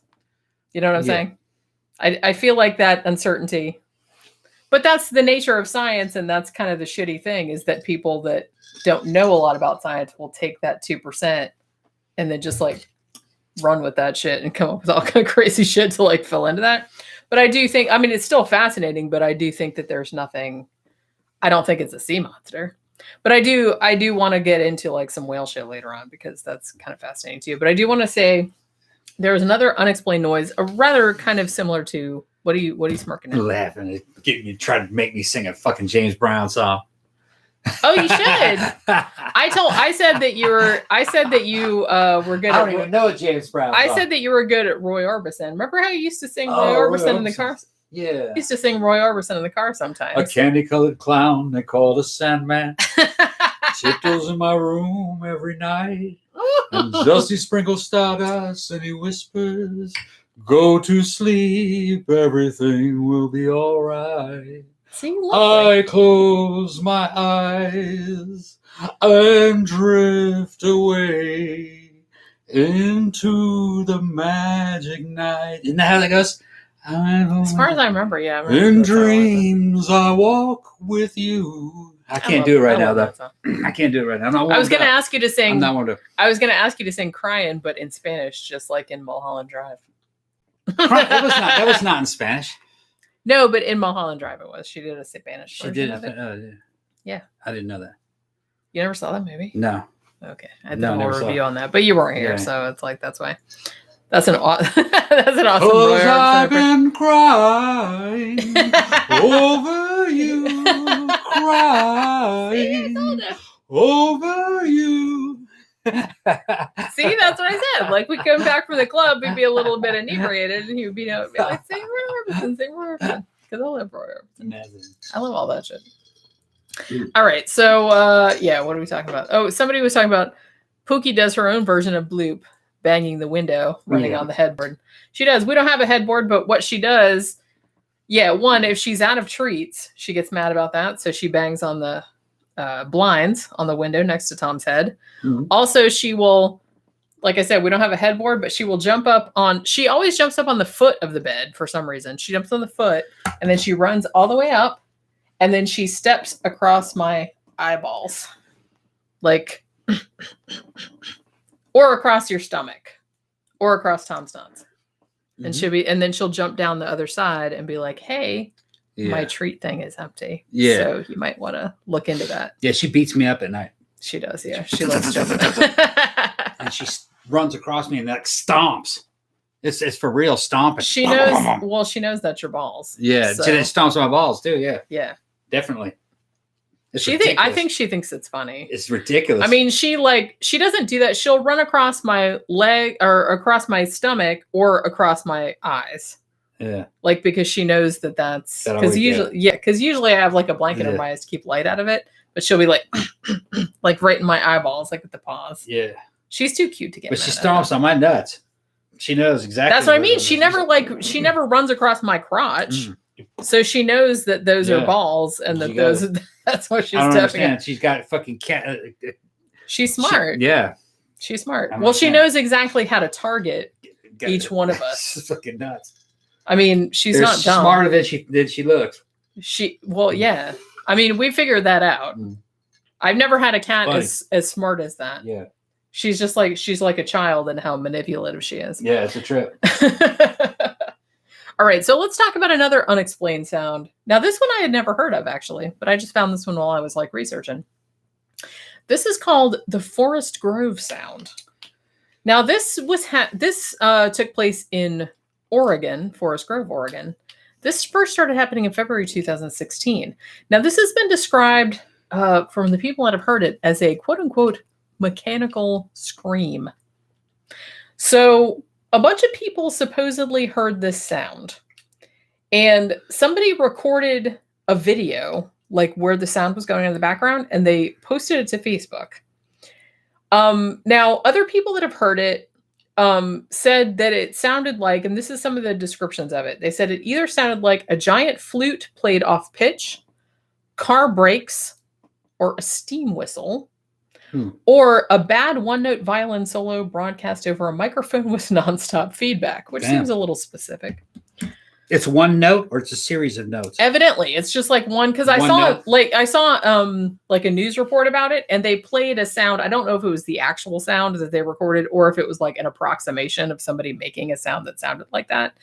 But it was just like this really loud, like screechy kind of. Yeah. It was really annoying. Well, that's the sound of something one thing rubbing against another. That's going to tell me right now. It's something kind of like plate tectonics. I don't know. I don't know. Like, it's hard for me to like imagine because, like I said, I wasn't there, so I don't know how loud it was. So some people said they heard it from like duration was like 10 seconds at a time to like several minutes at a time. Like, so this was reported like. Oh, so they heard it out loud. Yeah. For how far away? I don't know, just this one town, like Forest Grove, Oregon. Weird. So they pinpointed the noise to somewhere near Gales Creek Road in this town in Oregon. Now, they did an investigation because a lot of people reported this noise like simultaneously, apparently. And like I said, described it in similar types of ways, but they weren't really able to pinpoint what it was or where it was coming from. There's no railroad in that area. I don't think so. Because trains will make noise like that. Yeah, sometimes. They checked gas lines. They checked, like, they did all kind of like mapping and shit, like where the shit took place, but they weren't really sure. But yeah, like apparently like 200 people called and like reported this noise. Some people thought it was like organic, like maybe it was like frogs, or maybe it was like, some people, of course, said it was Bigfoot, or some people said it was aliens or whatever. No. Of course it's not. No. So after a while, it's like the cops and everything like that were investigating, but they couldn't really find a source of it. So they basically just came out and said, well, it's probably not harmful, so just chill out. But we don't know what it is. Some kind of machinery. It had to be. Well, like I said, a lot of instances of the hum that occurred in different cities were later found to be from various machinery. Yeah. Like, you know, ships that came in a dock and like had a thing on it that was making a noise, or something from a factory that they had turned on temporarily that wasn't normally on. So I do feel like that's probably the most, the most likely source was some kind of machinery, but they couldn't figure out where it was coming from. So that was another weird thing. Might have been something like a big ass truck that had some kind of problem.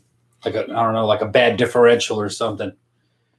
And when you were up near it, it didn't really sound that loud, but it was the right kind of pitch and frequency to where it traveled real far.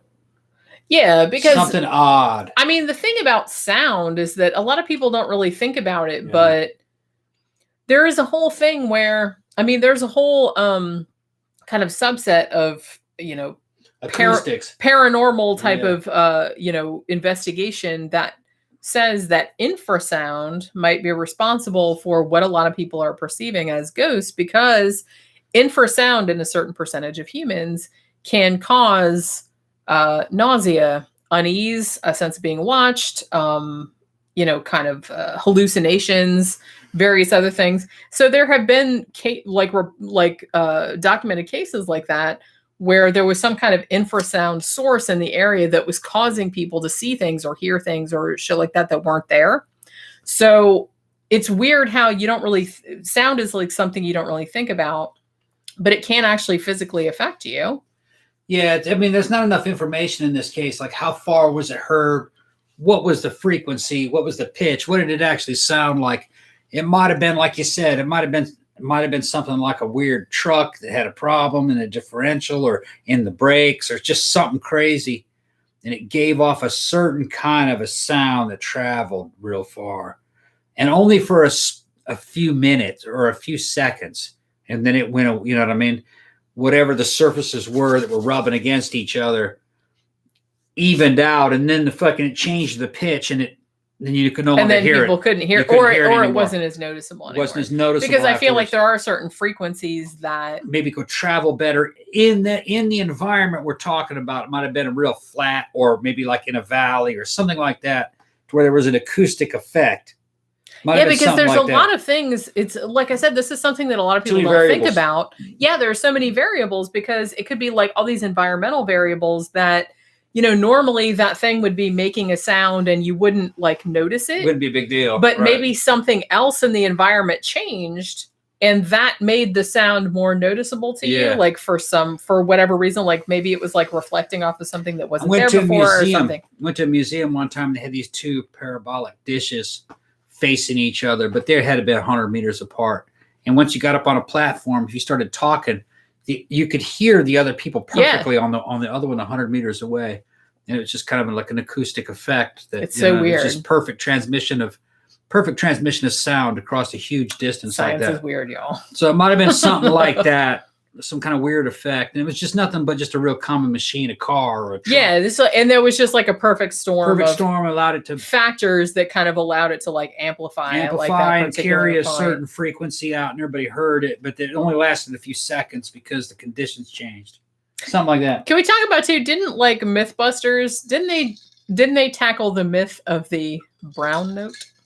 That particular, the brown note doesn't exist. I don't think it does. Well, no. the frequency that supposedly will just like make you uncontrollably shit yourself. Yeah. From what I can, it was a long time ago that I watched that episode, but from what I can remember, no one shit themselves. I don't know if that, and I'm not saying that sonic weapons don't exist, because they totally do, but I don't know. The thing about sonic weapons is that they don't really affect everyone universally. It's not really, you know what I'm saying? We're talking about, they got some sonic weapons you can put on the back of a Humvee. You can point it at a crowd and just scatter them. You can point it at a single person and turn the power up so fucking bad it'll send you to convulsions and kill you. In the sense that, could it make everyone shit themselves though? No, but they have sonic weapons that can kill a human. Yeah, no problem. They've had it for a while. Yeah, I thought and then what they found that was better though, and they had it in the second Iraq War. They kind of kept it quiet, but they did experiment with it. It was a Humvee with a microwave weapon, and you could pull up to a building and point that thing at a damn building and bombard it with microwaves, and fucking dudes would jump out the windows to their deaths to get away from it. That is something that, like I said, when we kind of get into talking about the Havana Syndrome, some people, they don't know what caused that, but some people have speculated that maybe it was some kind of, whether it was on purpose or not, they don't really know, but they just say it was some kind of microwave frequency, because it was causing similar types of symptoms to what you would see in like a microwave type of attack. You know what I mean? The microwave weapon was supposed to be a substitute for the flamethrower. That's how it started back in the 50s and 60s. They were using like a cyclomagnetron to fucking started with the Japanese. The Japanese were working on a damn microwave weapon in World War II. We had our A-bomb project, and they had their death ray project, which was microwaves. But it was kind of unwieldy. I mean, you'd need a bunch of nuclear reactors. And you'd have to surround the damn island of Japan with all these microwave emitters. They were planning on bombarding ships with it, incoming ships and planes. And if you ever seen any of them damn Godzilla movies where tanks roll up and shoot at Godzilla, and then there's another tank that rolls up and shoots like lightning bolts at Godzilla and shit and fucking kills it. That's what they're talking about. Yeah. The microwave weapon that they were working on in World War II. But we took all that and decided we thought that might make a good replacement for the flamethrower.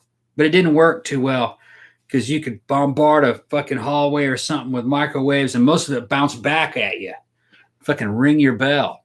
So it wasn't very controllable. Yeah, I can. And then they decided to fucking, with the advent of computers and everything and a better power sources, maybe you could put one on the back of a Humvee and use it as like a non-lethal weapon. Fucking smoke people out of fucking holes and get them out of buildings. Well, you could fucking pump the juice up real intense and fucking get people to just jump to their deaths to get away from this shit. This microwave is bouncing around inside that building. They played with it for a little while in the beginnings of the first Iraq war, but then it looked bad. You know what I mean? It looked bad to see people jump to their deaths like that. Well, yeah, nobody wants to look at that. It was kind of like bad PR, so they stopped doing that. They kind of kept that quiet, but I know that it happened. They used it a couple times. They used it in Fallujah. I believe it. Well, and honestly, I think there was wasn't there a microwave attack on an embassy in Moscow? Yeah, they were trying to fucking drive some dude crazy. But they used the microwave weapons in Fallujah. They just kept it quiet. That's what I'm saying. But I can see why that wouldn't be like good public relations. No. People just like jumping out of windows and shit. Yeah, I mean, even if you don't like those people particularly, that's nobody wants to fucking. Well, it starts falling into the same category as fucking using poison gas and nuclear weapons on people. Yeah. So it's like as shitty as those people are, it's like you don't necessarily want to fucking see that. They just thought it would be bad public relations. It didn't look too good. It didn't look too good on film. On video. So they stopped doing it. And I guess they probably thought that maybe it'd be possible for an enemy to weaponize it and use it against you eventually. So it might be better to nip it in the bud and kind of like not do it. So if somebody else did it, you could say, hey, don't use microwaves on us, or we will use nuclear weapons against you if you do that. So because we've been doing that forever. We told Saddam, says, do not use fucking biological or chemical weapons on us. If you do, we'll respond with nuclear. So they didn't do it. Yeah. Well, and the thing There's about certain things that you do, the thing about audio weapons is that they're very low tech. I mean, from a technological standpoint, it's like, pretty much anybody can figure out how to do those. Well, sound is easier to defend. Sound and microwaves are two different things. True. Microwaves a lot worse. True. But even though sound, I think even with earplugs in your ears, it still affects you. Yeah. The frequencies that they were using were still enough to kill you at fucking high power. And they've been working on this shit going back to the 60s. This isn't new technology. No, of course not. The Soviets in the 50s were working on a radio wave weapon. And supposedly they were able to kill a goat at about a mile away with a fucking radio wave. And that they were doing that in the early 60s. So there's no telling how far that went. All that shit went black. Yeah. But there's a lot of weird ways to kill people. Well, it's weird because it's like it's not something that you would normally think about as like something that would be like, hey, let's employ this as a weapon to kill people. But you totally can use sound, quote unquote, to kill people. Yeah. Sound, microwaves, and even fucking radar was another one that you can do. and you can use and it's like completely, you can't see it, you can't hear it, you can't, and totally deniable also. And radio waves, and you can use infrared IR laser to fucking burn people's eyes out, and it's invisible. But that's banned. You're not supposed to do that. Yeah. Because we have the ability to do that. Imagine that you're sitting there, you don't think anything's wrong, and all of a sudden you go blind. It's because somebody about a mile away was using a laser emitter to burn your eyes out with IR laser, infrared laser. You know what? If it was me just sitting in the computer, it was like, figures. Yeah. Well, they were using IR laser to designate targets, all right, for a laser-guided bomb. They found out that if you could point that at a person and blind them. Special Forces was doing it. Then they decided they weren't going to do that anymore. That's kind of because you can't control it. They can do it against you. So what you do is you say, look, we're not going to do this. If you do it, we're going to use nuclear weapons. Well, honestly, wouldn't the world be a better place if everybody thought like that? It's like, well, let's not do this because somebody could use this against us. They do think that way. They do think that way. The militaries think that way. We had all kinds of agreements with the Soviet bloc during the time I was in. All kinds of agreements. Yeah, let's not do that shit. That was the good thing about when I grew up, we were fighting the Soviets, the fucking Russians. Okay. And the good thing about the Russians is that they were just like us. They were just they didn't want anything that was kind of like, we don't want to let this loose because then they'll use against this. Then they'll use it on us, so let's not do that. And they were very professional and very mutually assured destruction. They were very professional and they were very, very predictable. Very, so they were easy to deal with. I just feel like if more people thought, would I want this used against my family and children? That was the good old days, man. It's like, if I would not want this used against my family and children, imagine your wife and children or your husband and children or whatever, subjected to that. Would you want to watch them subjected to that? Then the Soviet Union fell. Then don't do that. Then the Soviet Union fell, and the fucking weirdest thing, all of a sudden we started seeing all this Soviet equipment and fucking Russian dudes showing up at Fort Campbell because we were working with them. Well, yeah. They're just like us. They were falling. They were trying to. Everyone's people, man. Right? Yeah. Well, they were. We were helping them secure some of this nuclear shit that was fucking. You know what I mean? And that kind of killed me in the 80s because for a while I felt like the propaganda in the 80s was that the Russians were like a different species. It almost seemed like they were trying to it's play like that narrative. It's like that now. They're trying to bring that back with all this fucking that they're involved in our elections. Well, they're not involved in our elections any more than anybody else is. Well, no, I mean just people are people. Yeah. It's like people are kind of the same everywhere. Yeah. So just actually no, the Russians stop the othering because anything that you can think of to do, it's like other people are thinking of to do also. Russians are different though. Russians are actually more reasonable than the average fucking people you have to deal with. They were very reasonable. Well, I don't find people in general very reasonable. So we'll go try to deal with Middle Eastern armies or like other I said, armies. I don't find any people reasonable. What's that? I don't find hardly any people reasonable. I'm just talking about organizations and the organizations that we dealt with when I was in service. The Russians were easy to deal with, very predictable. But that's good. It's at least what you're getting into. It was like you're dealing with a first world country. I mean, if they said they were going to do something, mostly they were going to. The only thing you had to worry about was some of their intelligence agencies. Well, you know what I mean? But intel agencies always fuck around. They're always going to be. They're always fucking around. That's kind of like what their job description is. I can't talk anymore about this though. You're going to get murdered. No.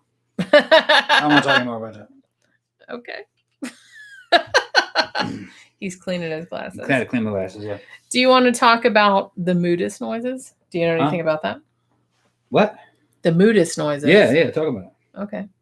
So these are, again, some unexplained noises. These have been heard in Moodus, Connecticut. Probably one of the most famous, because I had never heard of this city before either. But probably one of the most famous things that Moodus, Connecticut is known for. So these noises can be heard from Cave Hill, located next to Mount Tom. Mount Tom. I got many mountains. They named a mountain after you in Connecticut. I got many fucking mountains. Yeah. I got a lot of mountains. Now, apparently, the thing about the Moodus noises, though, is that apparently this shit has gone back for a really long time because everything that I read about this shit was like the Native American tribes that have lived in this area for thousands of years. Apparently, there has always been an association with this area with like weird noises. You know what I mean? Mm-hmm. So like they named the place, essentially the name that they gave it was like Algonquin Indians, like other like Narragansett Indian stuff. They named it like something to do with like place of bad noises. So this was like a constant like source of like shitty noises like coming from this particular place. Nobody knows what's causing it exactly. Although nowadays, I think scientists have come to the area and they've kind of like, you know, looked into it a little bit. Even though back in the old days, they kind of attributed it to, it was like some weird like spirit.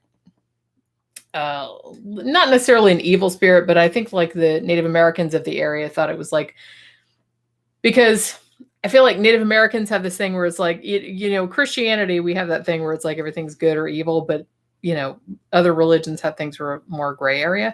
So they had things where this was like a god that was kind of like okay or not, depending on what mood he was in, kind of like more like a Greek mythology type of thing. So they kind of had that kind of thing going on. But as far as the scientists are concerned, they think that these noises, which have been recorded, it's not like imagination or anything. This might be coming from like small micro earthquakes in the area, but that's pretty much the best they can come up with. They're not really sure if that's what's, but like I said, these noises have been going on for a very long time because Native Americans, all the tribes in the area have like names for this place. And that's kind of one of the things that, you know, is a hallmark of this place is how like all these weird noises come out of this particular place. And honestly, this place in Connecticut, I think that's kind of the only thing that they're known for. Is these particular noises. And fun fact, the Moodus Noises, these are the basis for the noises that were heard in H.P. Lovecraft's The Dunwich Horror. That's where he got the idea from. So this has been going on a long time. Well, that's what I said. Well, Native American tribes in the area. Damn. It's been going back like thousands of years. What does it sound like again?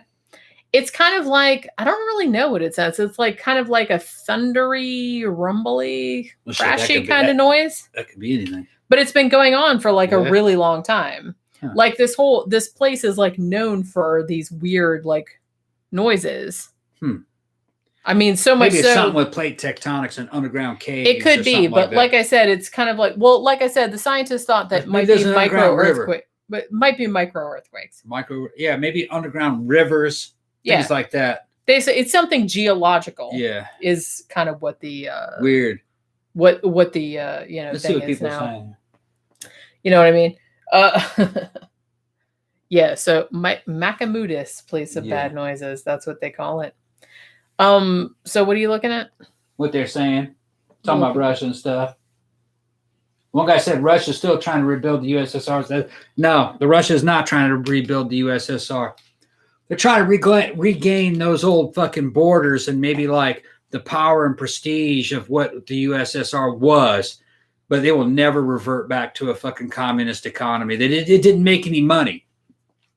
I don't know if you were around or not. It was just one big welfare state. Those bitches just didn't even have damn jeans. They were wearing tough skins. Okay. They're not going back to that time. They want a more of a Western type. What they want is something kind of like the way the United States was back in the 50s. That's what they want. Kind of like a traditional Western superpower. They're not going to bring back communism. They don't like it. Oh, go ahead. Do you want to talk about whales? Go ahead. What's next on the list? Whales are next on the list? I was going to talk about this whale called Noc. Yeah. Do you know about that whale? No, I've never heard of this one. Noc was a beluga whale. Okay.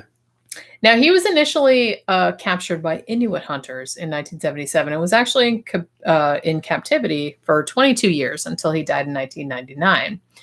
Now, the weird thing about it is that prior to this, there had been some anecdotal evidence that beluga whales in particular had vocalizations that sounded almost like human talking. How'd that happen? Wait a minute. Now, if you were underneath the water and with just you underneath the water with your natural ears, this thing sounded like it was talking? Kind of. Okay. Well, like I said, there was rumors about it because some like sailors would have been out like beluga and they're like, man, we we heard something over there that kind of sounded like kids yelling or like people talking, and we couldn't quite tell what they were saying. And they so didn't it wasn't in captivity. Really know what that was. But so they had never recorded it prior to this time. All right. So in 1977, these Inuit hunters captured a beluga whale who was adorable, by the way. There was video of him called Noc. And he was in captivity for 22 years. How big is a beluga whale? They're not gigantic. Okay. They're like beluga whales. They're adorable. They're the like super white ones. They look like a zero bar with a face and fins. Yeah, that's what I'm talking about. Yeah. You know what I mean? They're like super white. Right. If anybody knows what a zero bar is. Yeah. Like that's fucking. That's what one of those in a while. That's what they remind me of. I saw one. They had a zero bar and an uno bar. Remember the uno bar? I don't think they have those anymore. They still have zeros. I saw one in the store earlier today, but you know what I mean. So the thing about beluga whales, like I said, it was a kind of thing where people kind of knew that they could mimic human voices, but they didn't have any like recorded evidence of it until Noc was caught. Now, he got caught in Manitoba, and he lived in captivity for 22 years. He died in 1999, sadly. But they first noticed his little voice in 1984. This was about a 4-year period. Like after he became sexually mature, like his vocalizations were not as human-like anymore. But they did kind of study him in this 4-year period. Now, prior to this, beluga whales had been called, quote unquote, the canaries of the sea because they could mimic other species' vocalizations, including humans. So sometimes they had noticed that scientists that were out like studying other species or whatever, they would notice that like beluga whales, the noises of them like off in the distance would sound like little kids yelling to one another, like on a playground or something. And they thought that was very weird. But like I said, they hadn't really studied it to any great extent. Now they did have a beluga whale named Lugosi, who was 15 years old in the Vancouver aquarium, who reportedly was able to mimic some human sounds and could also say its own name, which they thought was interesting.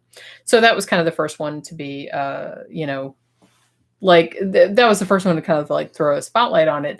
However, Noc was the first one whose vocalizations were recorded.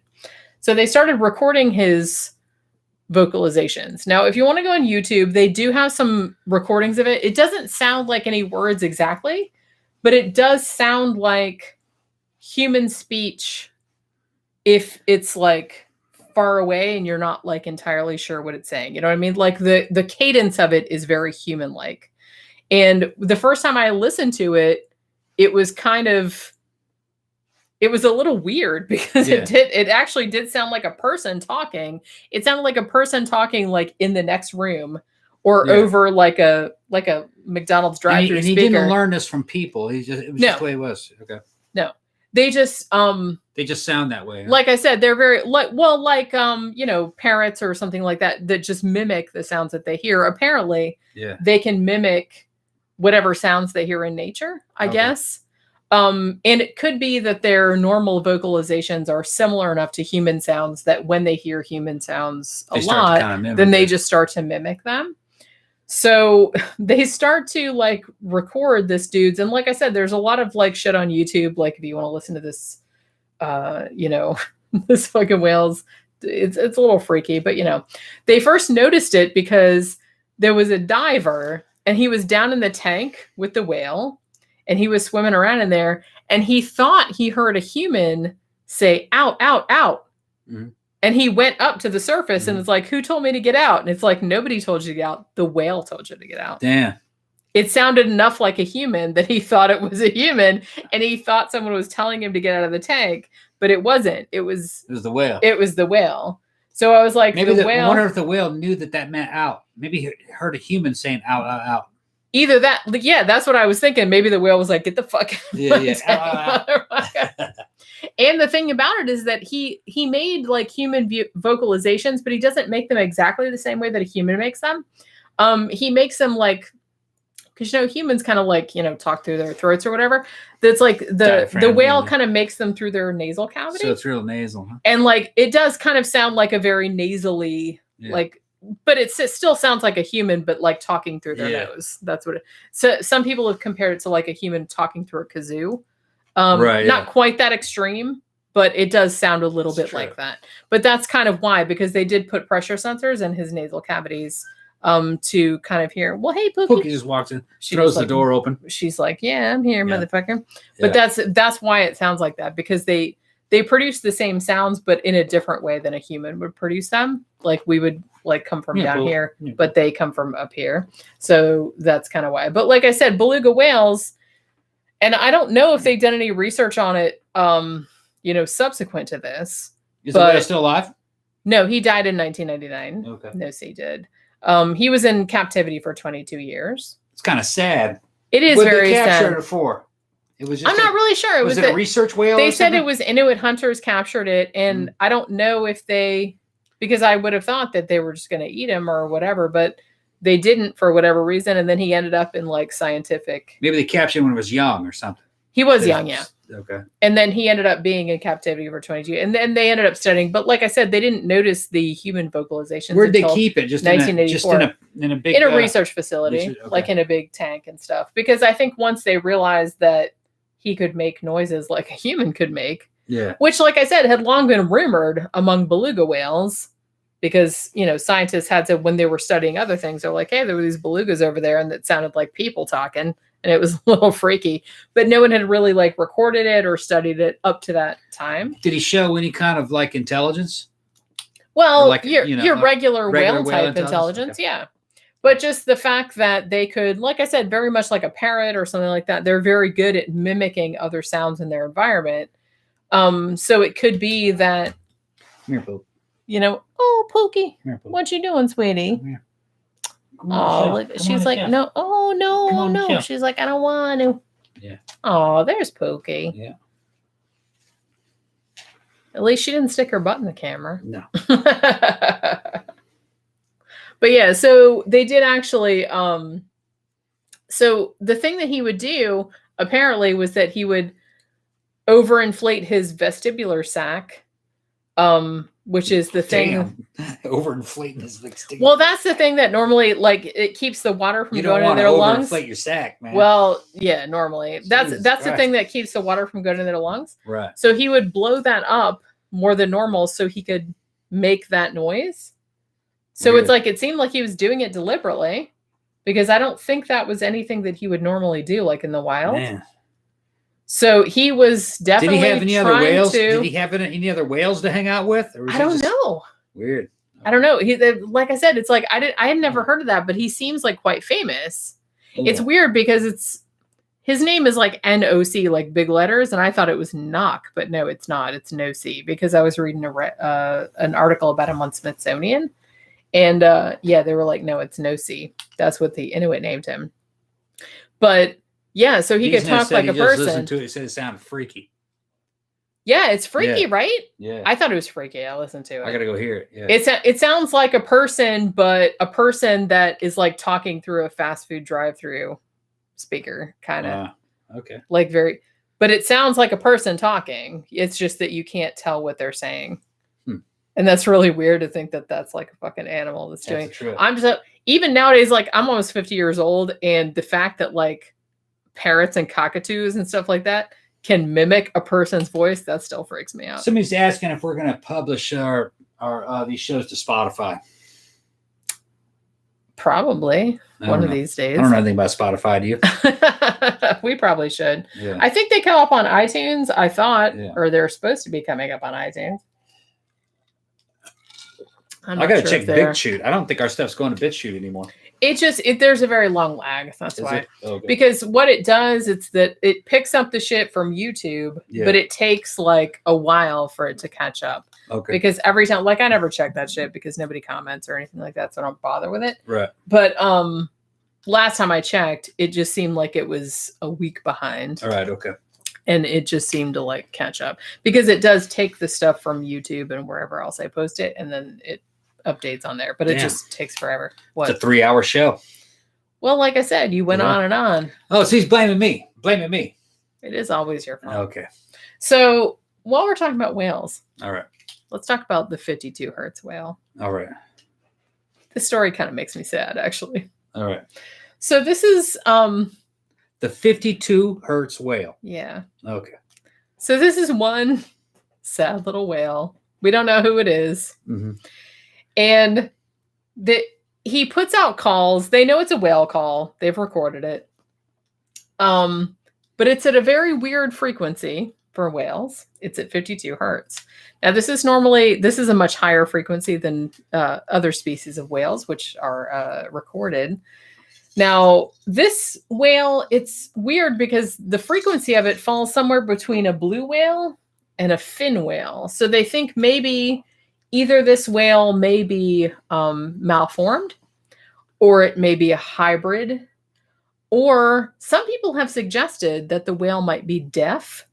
They're not really sure, but it's putting out a whale call at an unprecedented frequency. Like there aren't any other whales making a call at this particular frequency.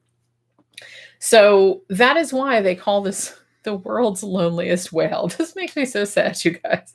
It's apparently like made other people sad too, because like apparently like some other people have like made movies and short films and stuff about this poor fucking whale.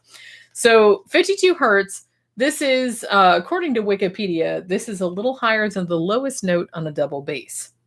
Now, as I said, this is not a blue whale call and it's not a fin whale call. It's somewhere like in between those two things, which is why some people think that this might be a hybrid.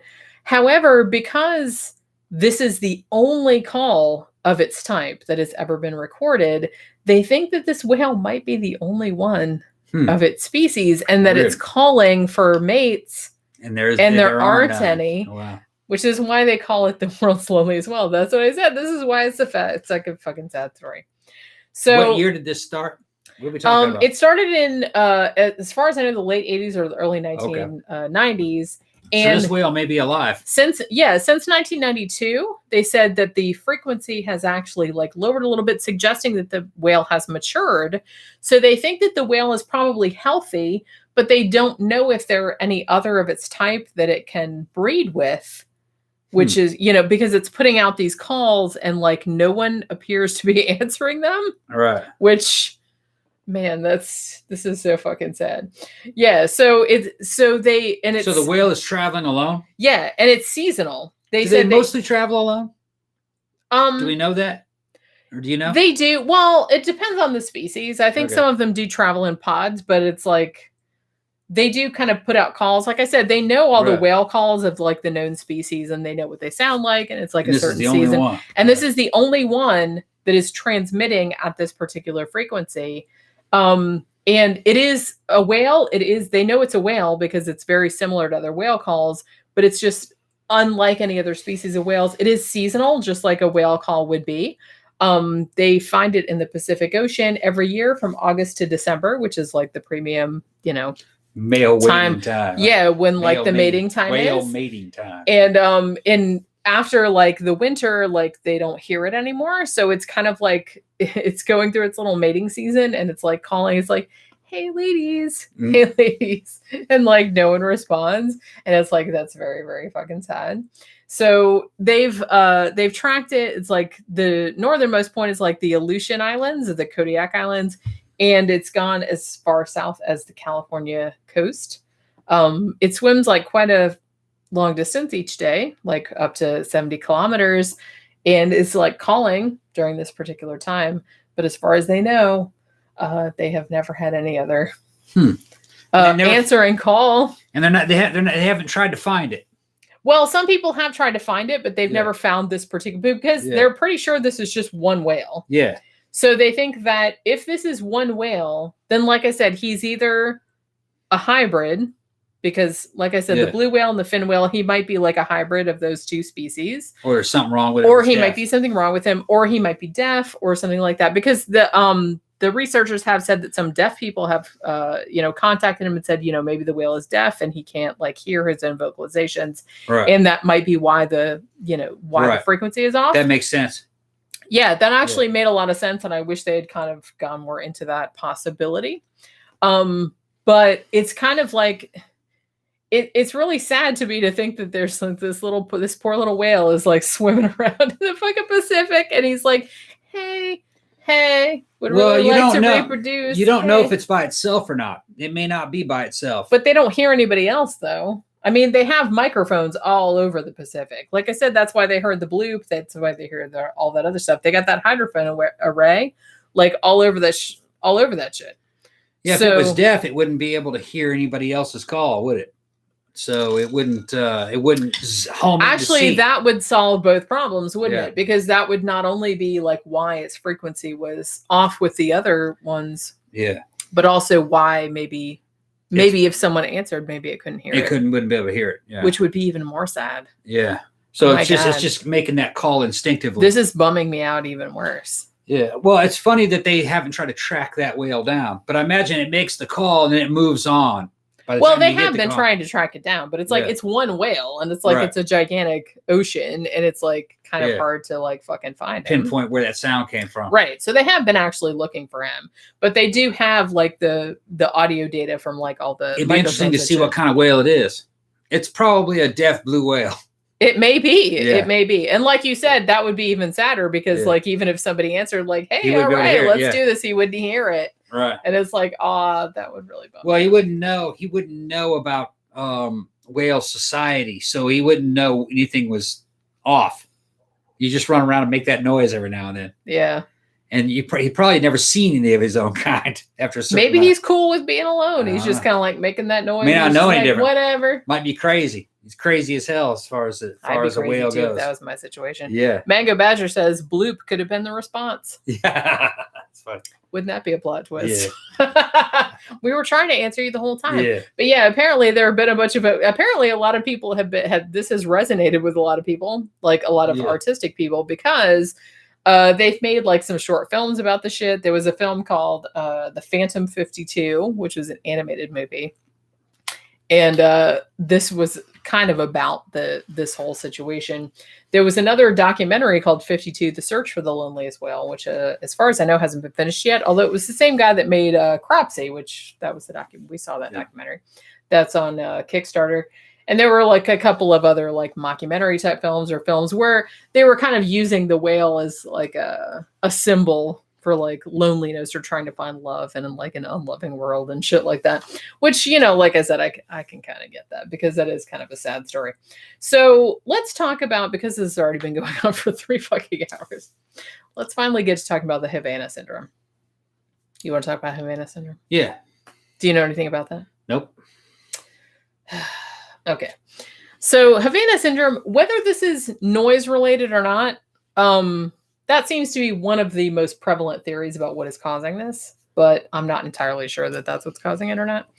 So Havana Syndrome, this is fairly recent. This just started coming out in like late 2016. This is something that has happened to apparently only US and Canadian diplomats in Havana, Cuba. And this only started in August of 2017. Now, they all started reporting very strange symptoms in about this time period. Yeah, I know this one. And they're not really sure. See, I thought that you didn't know what. Yeah. I remember this. So they all started having these really weird symptoms that were kind of consistent with, honestly, most consistent with concussion. Yeah. Kind of a thing where they were having headaches, loss of memory, just various things that have to do with like brain injury. And they weren't really sure what was causing it. Had something to do with their offices. So for a long time, one of the prevalent theories about this is that, and like I said, no one is sure as to what is causing this particular thing. And it's a very small sample size, so it's kind of hard to say. But one of the main theories about what's causing it is that it could be exposure to pulsed radio frequency or microwave radiation via the Fry effect, which is causing these types of, because this is, as I said, this is not imagination. It's like some scientists have said, oh, maybe it's like tinnitus, or maybe it's, maybe it's a mass hysteria or something like that. I feel like probably not in this situation. It's, like I said, it's very small sample size. It's only about 20, 25 people. But they do seem to have, from MRI results, they do seem to have some physical symptoms consistent with mild concussions or something like. So something is causing this damage to their brains, and they're not entirely sure what it is. Yeah, I remember this. So, as I said, there was a microwave attack that has been documented that was on the U.S. Embassy in Moscow. So, some people are speculating that it could be that someone, no one knows who, is targeting U.S. and Canadian ambassadors in Havana, Cuba. Although, as I said, the U.S., we have a little bit of a contentious relationship with Cuba. Canada does not. It's a lot. Well, Canada doesn't so much. So some people have kind of like pointed out that maybe that's an argument against it being like a targeted attack, because Canada has a much friendlier relationship with Cuba than we do. It's not, though, because in the Marxist Cuban communist fucking mentality, Canada is just an American puppet state. That's how they're going to fucking see that place. Although I should say that Cuba did actually try to, they were actually pretty willing to cooperate with an investigation on this shit.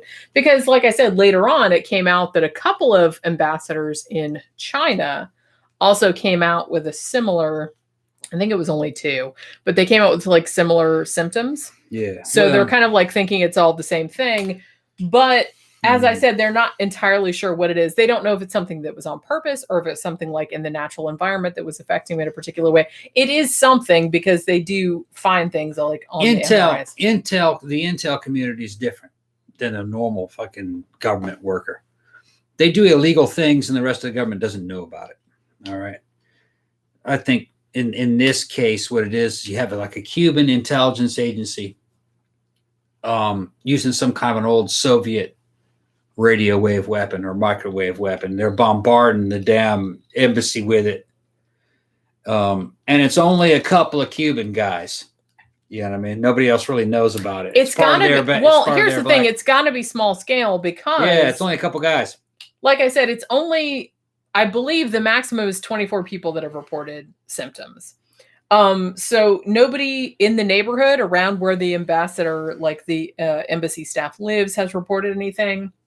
Nobody living in that neighborhood has reported anything unusual. So if it is an attack, it has to be very targeted in the sense that it has to be like in their homes or because the ones that have reported sounds, because some of them did report like a metal, like scraping sound or something like that, which other people around them did not hear. They did that. It would have to be in their homes or in like hotels they were staying at, because nobody else heard it. From what I remember reading about this kind of weapon, it's usually just an antenna on a rooftop, and it's directional. You can point it directly at a specific window and bombard that room with it, with that radiation. And it fucks with the human mind, but it takes time. It's a prolonged exposure. And the idea was the Russians were working with this stuff first. This is like back in the 50s. It had to do with their energy weapons program, microwave weapons, radio wave weapons. And the idea was they were going to try to change the mindset of the opponent and kind of like weaken them so they agree to certain things when they're in a fucking during a negotiation. That was the original idea. You know what I mean? It was a mind control weapon is what they envisioned it as. I don't think it worked, though. I think it just fucked your brain up and gave you cancer or fucked up your brain. The thing about it is that it probably, something like that, it's not specific enough. Yeah, I just think that probably what happened is during the Cold War, the Russians were helping the Cubans, and they probably gave the Cubans this technology. Which a lot of people back in the 50s. But the weird thing about it, though, is that other people that were in the homes or in the hotels with these people didn't hear the noises or didn't hear. It's not a noise. I mean, a lot of them that were affected did report a noise. They said it was a grating noise or that it sounded like you were in a car with the window open. Well, if you're getting hit, right. But other people in the same environment did not report. Yeah, well, that checks out. That checks out exactly what I'm saying. I'm just saying that it's a directional wave. When it hits you, you might hear that sound, but that's just your fucking brain frying, basically. You know what I mean? Nobody else hears it. It's just you. You're in this room that's being bombarded by this stuff, and you're going to have all kinds of weird sensory anomalies. I've heard some of the stuff that I remember, feelings of being underwater, feelings of being paranoid, feelings of being watched. Well, like I said, that could be infrasound. Yeah. Well, it happened. And what didn't just happen in Cuba, it happened in a lot of embassies. And they were targeting ambassadors mostly. And it was done from the outside. In one case that I remember reading about, the building across the street from the embassy was being rented by the KGB. And they had an antenna sticking out on the top of it, and it pointed directly at the damn ambassador's office. And they just kept that thing on and bombarding him. And it was because they were trying to weaken him because there was some kind of an upcoming negotiation in the UN, and they were trying to make him agree to something that they wanted to happen, you know what I mean, months in the future. And evidently it didn't work, but he got sick. Well, like I said, that's the thing about these kind of weapons is that they seem, to me, it's like, I'm not saying that they don't do that shit, but I'm just saying it's not super effective because all you're going to do is just make somebody feel like crap. You're not like going to make somebody think what you want them to think just because you make them feel like crap. Like, I'm not going to change my whole belief system just because I'm just like, oh, well, I feel like crap. That's not going to change my whole belief system. Based on, this is all memory. You know what I mean? I read about this back in the fucking late 80s, but based on memory, the idea was to make a person suggestible. But that's not exactly what happened. What happened was the guy just felt very sick. That's what I'm saying. Yeah. And I feel like that was maybe, if this was a targeted attack, which I'm not entirely sure that it was, but if it was, all they succeeded in doing was making 20 odd people feel like crap and then just leave Cuba because they're like, fuck this shit, I don't feel good. Another case that comes to mind. And then it didn't change their mind or anything. Another case that came to mind is they used some kind of a energy weapon to bombard a political opponent, and I think it might have been an ambassador. They made him resign his posts by bombarding him with that for mental health reasons. But it wasn't specified from what I remember. He didn't, but who knows? You know what I mean? He resigned because he felt he wasn't feeling well. Well, that's what I mean. It's like, and the thing about that kind of shit is that all 50s fucking technology. That's what I mean. It's like, the thing about that kind of shit is that, one, it's not completely directed because just making somebody feel like shit isn't going to make them change their entire belief system. And so that's not super effective. I mean, even if you're doing that on purpose, it's not a super effective weapon, pro tip. But, you know, the thing about it, too, is that there are so many other environmental factors because when you're talking about Havana Syndrome, which, like I said, it seems like a real thing because they did find some physical evidence of it in the sense that they took some MRIs of like some of these ambassadors that were extracted from Havana, and they did actually do MRIs on them. And it did look like they had minor concussion type of, or, you know, activity that looked like similar to what a concussion would look like. Yeah. But they're not entirely sure. It's like, they're not entirely sure whether this was directed or whether it was something in the environment, because they're like, look, it could be because other people in the neighborhood did not seem to be affected. So it could be something natural. They're like, it could be something in the environment, such as like, there are particular calls of like particular crickets that are at this particular frequency that would maybe mess up your brain if you were like listening to it at a particular, you know, frequency.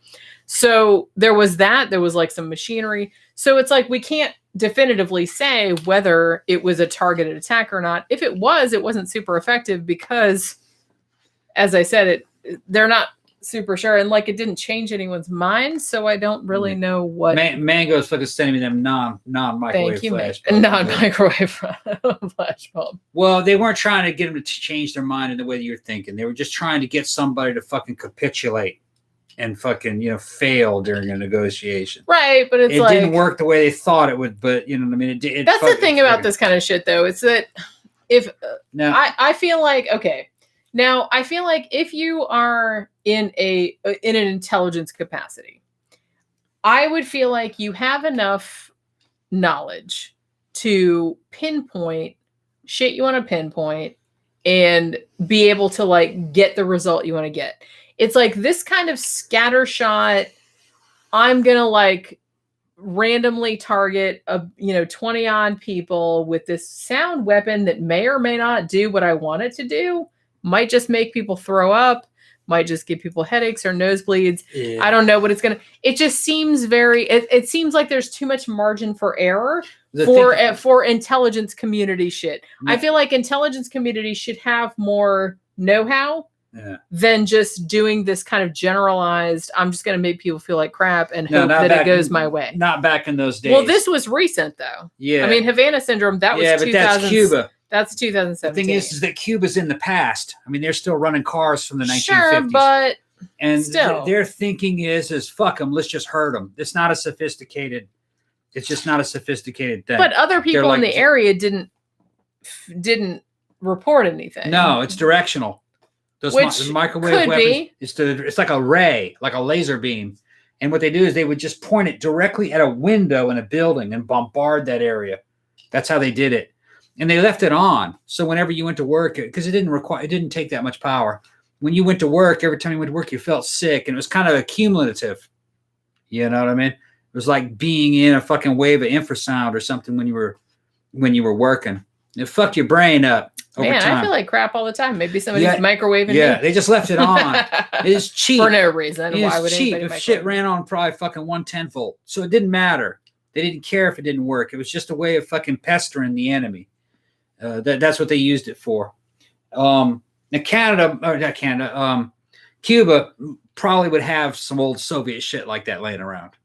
And because it didn't cost anything to run it, they're just like, they just did it for pointing at them gringos. Yeah, that's all it was. You're reading into it too much. Well, no, I'm not reading into it. I'm just saying that there's a lot of things that it could be, and because the sample size is so small, it's like hard to kind of. Now, somebody asked me about fucking Canada. Did the U.S. and Canada work together? In the 90s, when I was in Canada, was almost considered to be kind of like America's national forest during those times. We equipped their army. They their equipment mostly came from us. The training was very integrated. Like I said, the U.S. Army considered Canada to be our national forest more than anything else. Yeah, they're an independent country, but they're geographically very large. There's cities there and there's people, but militarily they were fucking very small. And we were pretty integrated with the intelligence agencies. I mean, CIA was doing weird shit in hospitals down there. Fucking remember the mind wiping fucking program that we talked about from MK Ultra? Yeah. That was happening in Canada. So there was in that era, Canada in a way was kind of like a protectorate. That'd be a good way to put it. Now, is it like that now? I don't think so. I don't think it's like that. No, I don't think so.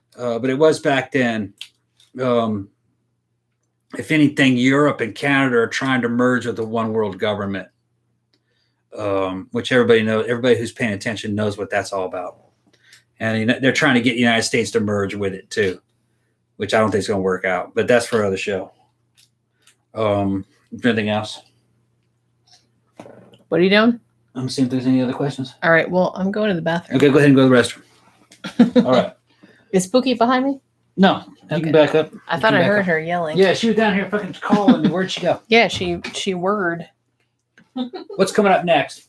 I don't know. That was the last thing. That was the last thing? Okay, so when she comes back, we'll just go ahead and fucking shut the show down. So what you guys doing?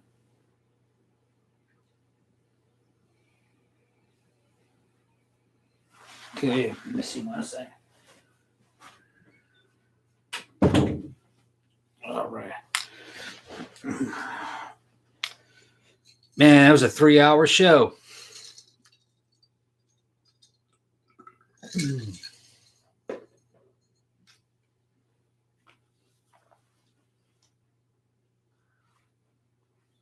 Somebody said we have naval ships from World War II. It must be somebody from Canada saying that. Yeah, Casino Royale, that's a good one, man. That's one of my favorite James Bond movies. All the James Bond movies are good, all the way up till Spectre. They're working on. They have a new one, but they haven't released it yet. I think it's not going to be that good though.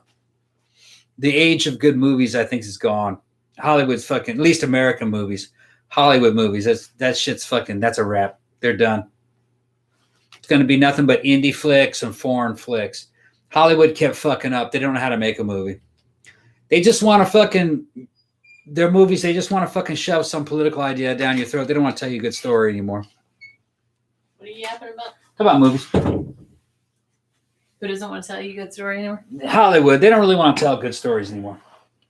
Well, they do, but only to the extent that it makes a shit ton of money. Yeah. Which, sometimes that works out, sometimes not so much. Yeah. But that's how it's always been. And today's not a new thing. No. Their shit's been sucking for a long time. Well, it's always sucked. There's too much suckage in a row. It's been going on for about 3 years of suckage. I don't know. I've seen a lot of good movies in the last 3 years, so I don't really focus on it like that. Yeah, but that wasn't like maybe fucking 5% of the movies. Yeah, but I've always been more into indie movies, so I don't really... No, I didn't count the indie movies. I thought the indie movies were good. I'm talking about the fucking big Hollywood movies. They haven't been good. They've always sucked, though. They've always pretty much sucked. They've always sucked. I mean, the only thing the only thing from a big Hollywood movie that could come close to being good was some of the fucking Marvel movies. But man, so a few of them, those last few Marvel movies fucking sucked. They sucked. Well, they didn't suck. They just weren't they were good. They just totally forgettable. Memorable. Totally forgettable. But if you're into that, like, I'm not really the best audience for that because I'm not super into Marvel movies. I've only seen probably a third of them. The best recent Marvel movie I saw was Venom. I liked Venom. Well, it focused on the villain, and the villains are always more interesting. And as far as superhero movies go, I liked Shazam. Yeah, and that was DC. That was DC. And fucking the Joker. The Joker was Joker was awesome. Joker was a masterpiece. And I would say that fucking Aquaman wasn't that bad. It was pretty good. It was very campy, but it was fun though. It knew what it was. Birds of Prey was. I liked Birds of Prey more than I expected to, actually. Because I think I heard everyone whining about it, and I was like, I expected it to be bad, but it was actually pretty fucking good. It was just a regular movie. It was a regular. That's what it was almost kind of like It was almost kind of like a '90s throwback movie. That's what I mean. I feel like the problem is that people develop opinions about movies before they see them, and there's this whole industry of particularly YouTube videos that they want to let's analyze the trailer, let's do this, that, and the other before the movie even comes out. And then, so a lot of times I'm already soured on the movie, but then when I see the movie, I'm just like, oh, it was pretty good. And it's I don't know what everyone was whining about. There's nothing wrong with it. Well, they weren't whining about it. Yeah, they were whining. No, I kept up with that. Okay. Yeah, what they whined about was true. The main thing is that it had a shitty fucking advertising campaign. It had a piss poor advertising. Yeah, campaign. But that happens with a lot of movies. They don't know how to market stuff. They didn't market it the right way. That's all. And that's really what most of the whining was. And then the second part of it is that the Harley Quinn costume wasn't cute. She didn't have a sexy outfit. Right. And that character always had that damn outfit. Right. And she did in the first one. But the guys cared. Yeah, and that was very much a guy movie. That was a movie that guys. I liked it though. Girls liked it, but I'm saying that was the draw. Was that was a cute villain, funny villain movie, and guys should have been flocking to that movie. And when the advertising campaign turned guys off, and I liked the movie. I just didn't think. First of all, what's that actress's name? The one that from Hollywood. Margot Robbie. What's that? Margot Robbie? Yeah. She was from Once Upon a Time in Hollywood. Yeah, she was on... That's a fantastic actress. Yeah. She wanted to make that movie. Yeah, cute as a fucking bug. And she looked better in the fucking first outfit that they had. Remember when she was in... Although, I don't know. I was more worried about the character than the outfit. Yeah, but okay.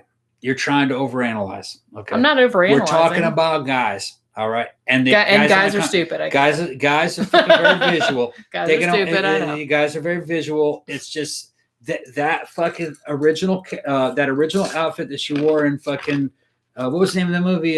Suicide Squad, right? That fit that character, and that was kind of more like. I did not see Suicide Squad. I heard it was bad, but I didn't watch it, so I don't know if it was bad. It did better than fucking Birds of Prey, and I heard. I didn't watch it. I didn't watch it either, and I'm not making a judgment on a movie I haven't seen. It did better. It did better than Birds of Prey, and from what I understand, Birds of Prey was actually a better movie than Suicide Squad. That it was more fun. I mean, from what I understood, like I said, I haven't seen Suicide Squad, so I'm not making a judgment on that because I haven't seen it. But like I said, I do not make judgments about movies I haven't seen because maybe I like it. I don't know. But I did like Birds of Prey. So did I. I liked the action scenes. Remember with the fucking bikers? Did I like it better than Suicide Squad? I don't know because I liked the action scenes. I just didn't think that her costume really fit that character.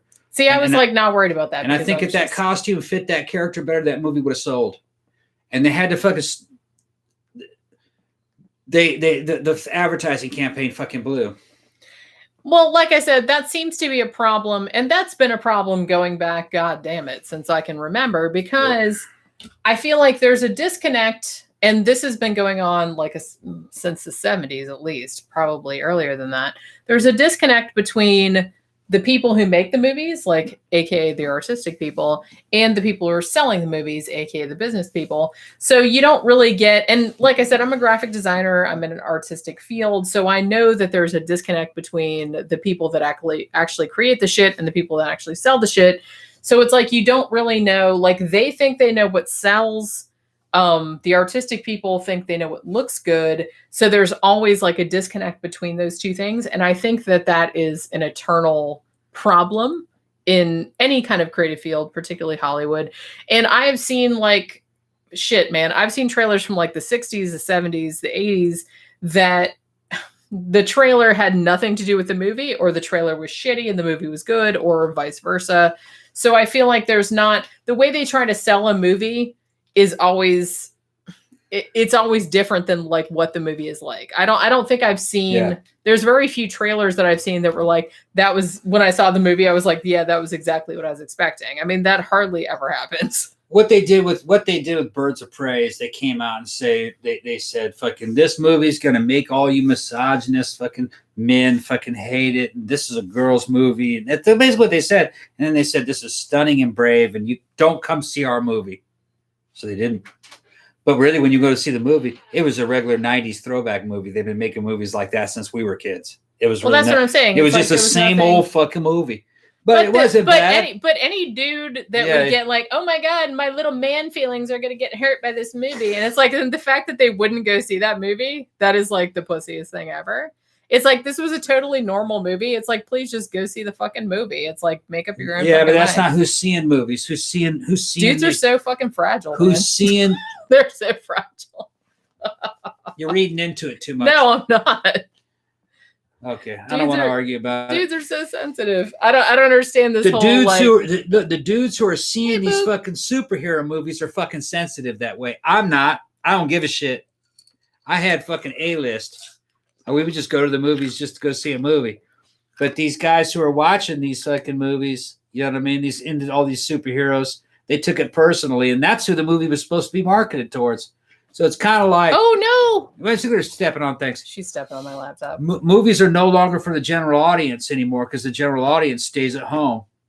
You know, so that's how the market's changed. The thing too is that I think sometimes people fall for let's court controversy to sell the movie. This a bigger. Yeah. But the thing about it is that it usually works because movies that court controversy make billions of dollars. That's exactly what I think. So I kind of feel that's exactly what I think. That's why I don't really care about that shit. They tried to get free advertising through the controversy, but it fucking backfired. I mean, that's why I said that kind of controversy is just tiresome to me, so I don't follow it. Look, if someone is whining about it, I don't care about somebody whining about a movie. I'm just gonna go. If I want to see a movie, I'll just see a movie.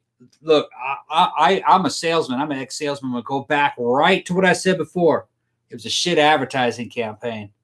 They should have known better than to do that because they didn't know the audience. They're very disconnected from the audience. They don't know. They didn't really understand geek culture that well. They thought it was something that it wasn't, you know.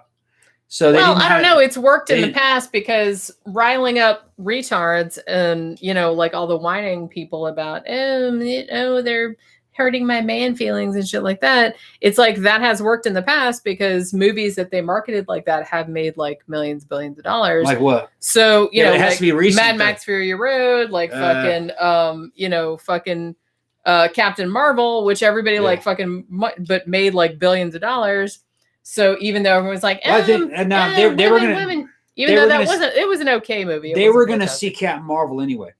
Because that's what I'm saying. Because that had so it's like the fact that I think some people were like whining about it. I don't think that applied to Fury Road. I remember a lot of people whining about that shit though.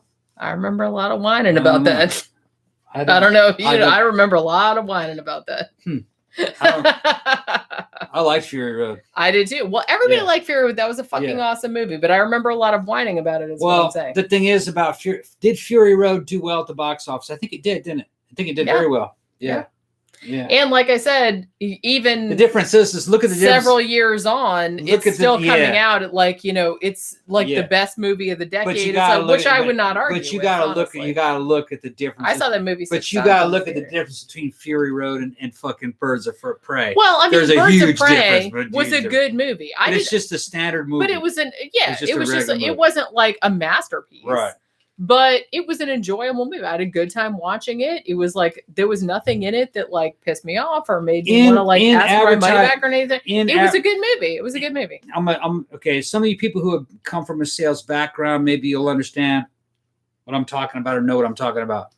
With sales and in every sales pitch, there's a diminishing return. So I think what happened is that you could sell things that way for a while, but there was diminishing returns. They should have known that kind of technique was getting old because they don't do it anymore.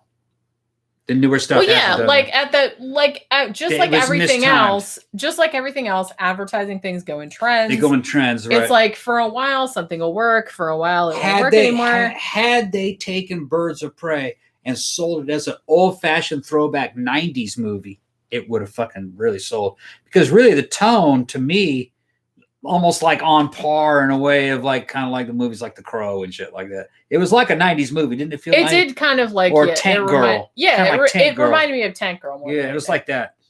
So there was really nothing special about the movie. Yeah, it's like, and it was a perfectly fine, enjoyable movie. Serviceable 90s style movie. It's like, it wasn't a masterpiece. Yeah. Like Mad Max Fury Road was. No. It wasn't like, but it wasn't, I had a good time watching it. It was more like Tank Girl. It was fun. It was a fun movie. I wouldn't mind seeing it again. Yeah. But it wasn't, it wasn't anything I'd seek out. But if somebody had it on and I was like, I would watch it again. It's like not. It was like Tank Girl. Yeah. So it's kind of like, I don't know. I feel like people make too much out of things. And like I said before, being almost 50 myself, it's like I can remember all of the pissing and moaning about movies and the sequels and blah, blah, blah, about shit that happened back in the 80s. And people are still going on about that nowadays. Like, it's like, everything's sequels. It's like, everything was sequels back then too. It's like, do you guys not remember that shit? Do you not remember? Yeah. Everything was like, oh my God. Yeah, there were so many fucking sequels. Yeah, but it is time for new properties. But it's like, this has been going on for like forever. And I feel like people forget that it's like now is like different. It's not different. No Mad Max movies were sequels, actually. Each one was a right, but that's not exactly what I'm talking about. I'm mostly talking about like no, people are talking in there. I'm listening to what they're saying. No, none of the Mad Max movies were direct sequels. Well, they're not technically sequels because they're just like they're just kind of like movies set in the same universe. I wouldn't really classify those as sequels. You're always being told a story by somebody in a way. Except for maybe the first one. Yeah. But the feral kid is narrating a story that he remembered, and then the fucking in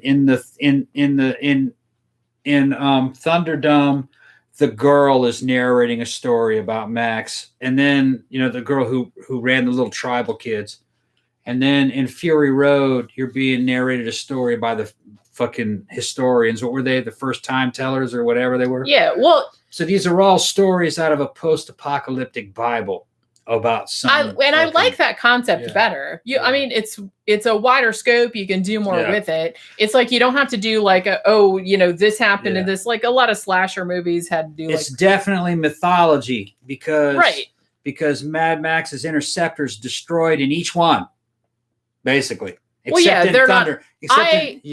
in fucking Thunderdome. I don't think his interceptor appears. I always accepted that it wasn't necessarily happening in the same timeline, or it wasn't necessarily happening in reality. It's not happening in reality. Yeah, I just always accepted it was like a mythological tale that someone was told to you. You're being told a story about something that happened a long time ago.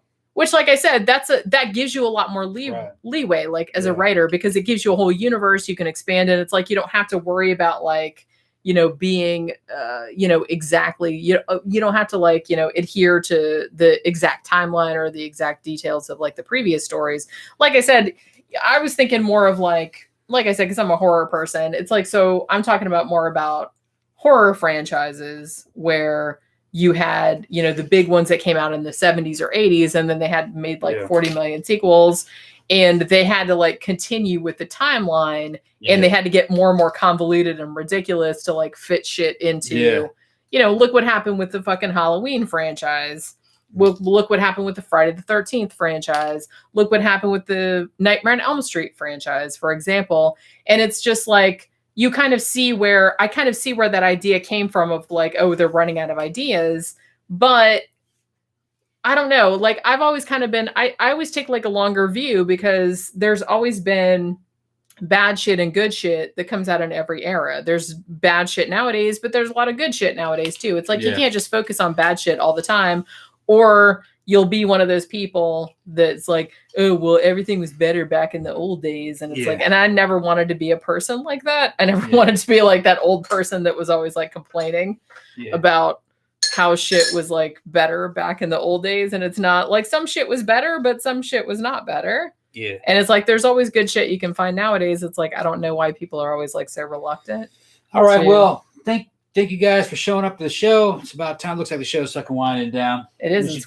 Oh my God, we've almost gone on for 4 hours. 4 hours, and fucking people are getting antsy. I think probably we've only talked about the topic for maybe a total of like 25 minutes. No, we didn't. We went 2.5 hours easily. No, I'm just saying like on that particular topic. Okay. Other than like all the. But we'll see you guys in a couple days. When's the next time we're streaming? We are going to stream tomorrow. Okay. Like I said, we will probably do a live stream. We're going to review. Remember that movie we watched last night on Shudder? It's a new Shudder original called The Beach House. Yeah. Environmental horror, which is actually quite good. If you want to check it out. So we'll talk about that tomorrow. And I want to do a live stream on Monday, because I want to talk about fucking Dark, because I just watched all fucking 3 seasons. I still got 2 more. Okay.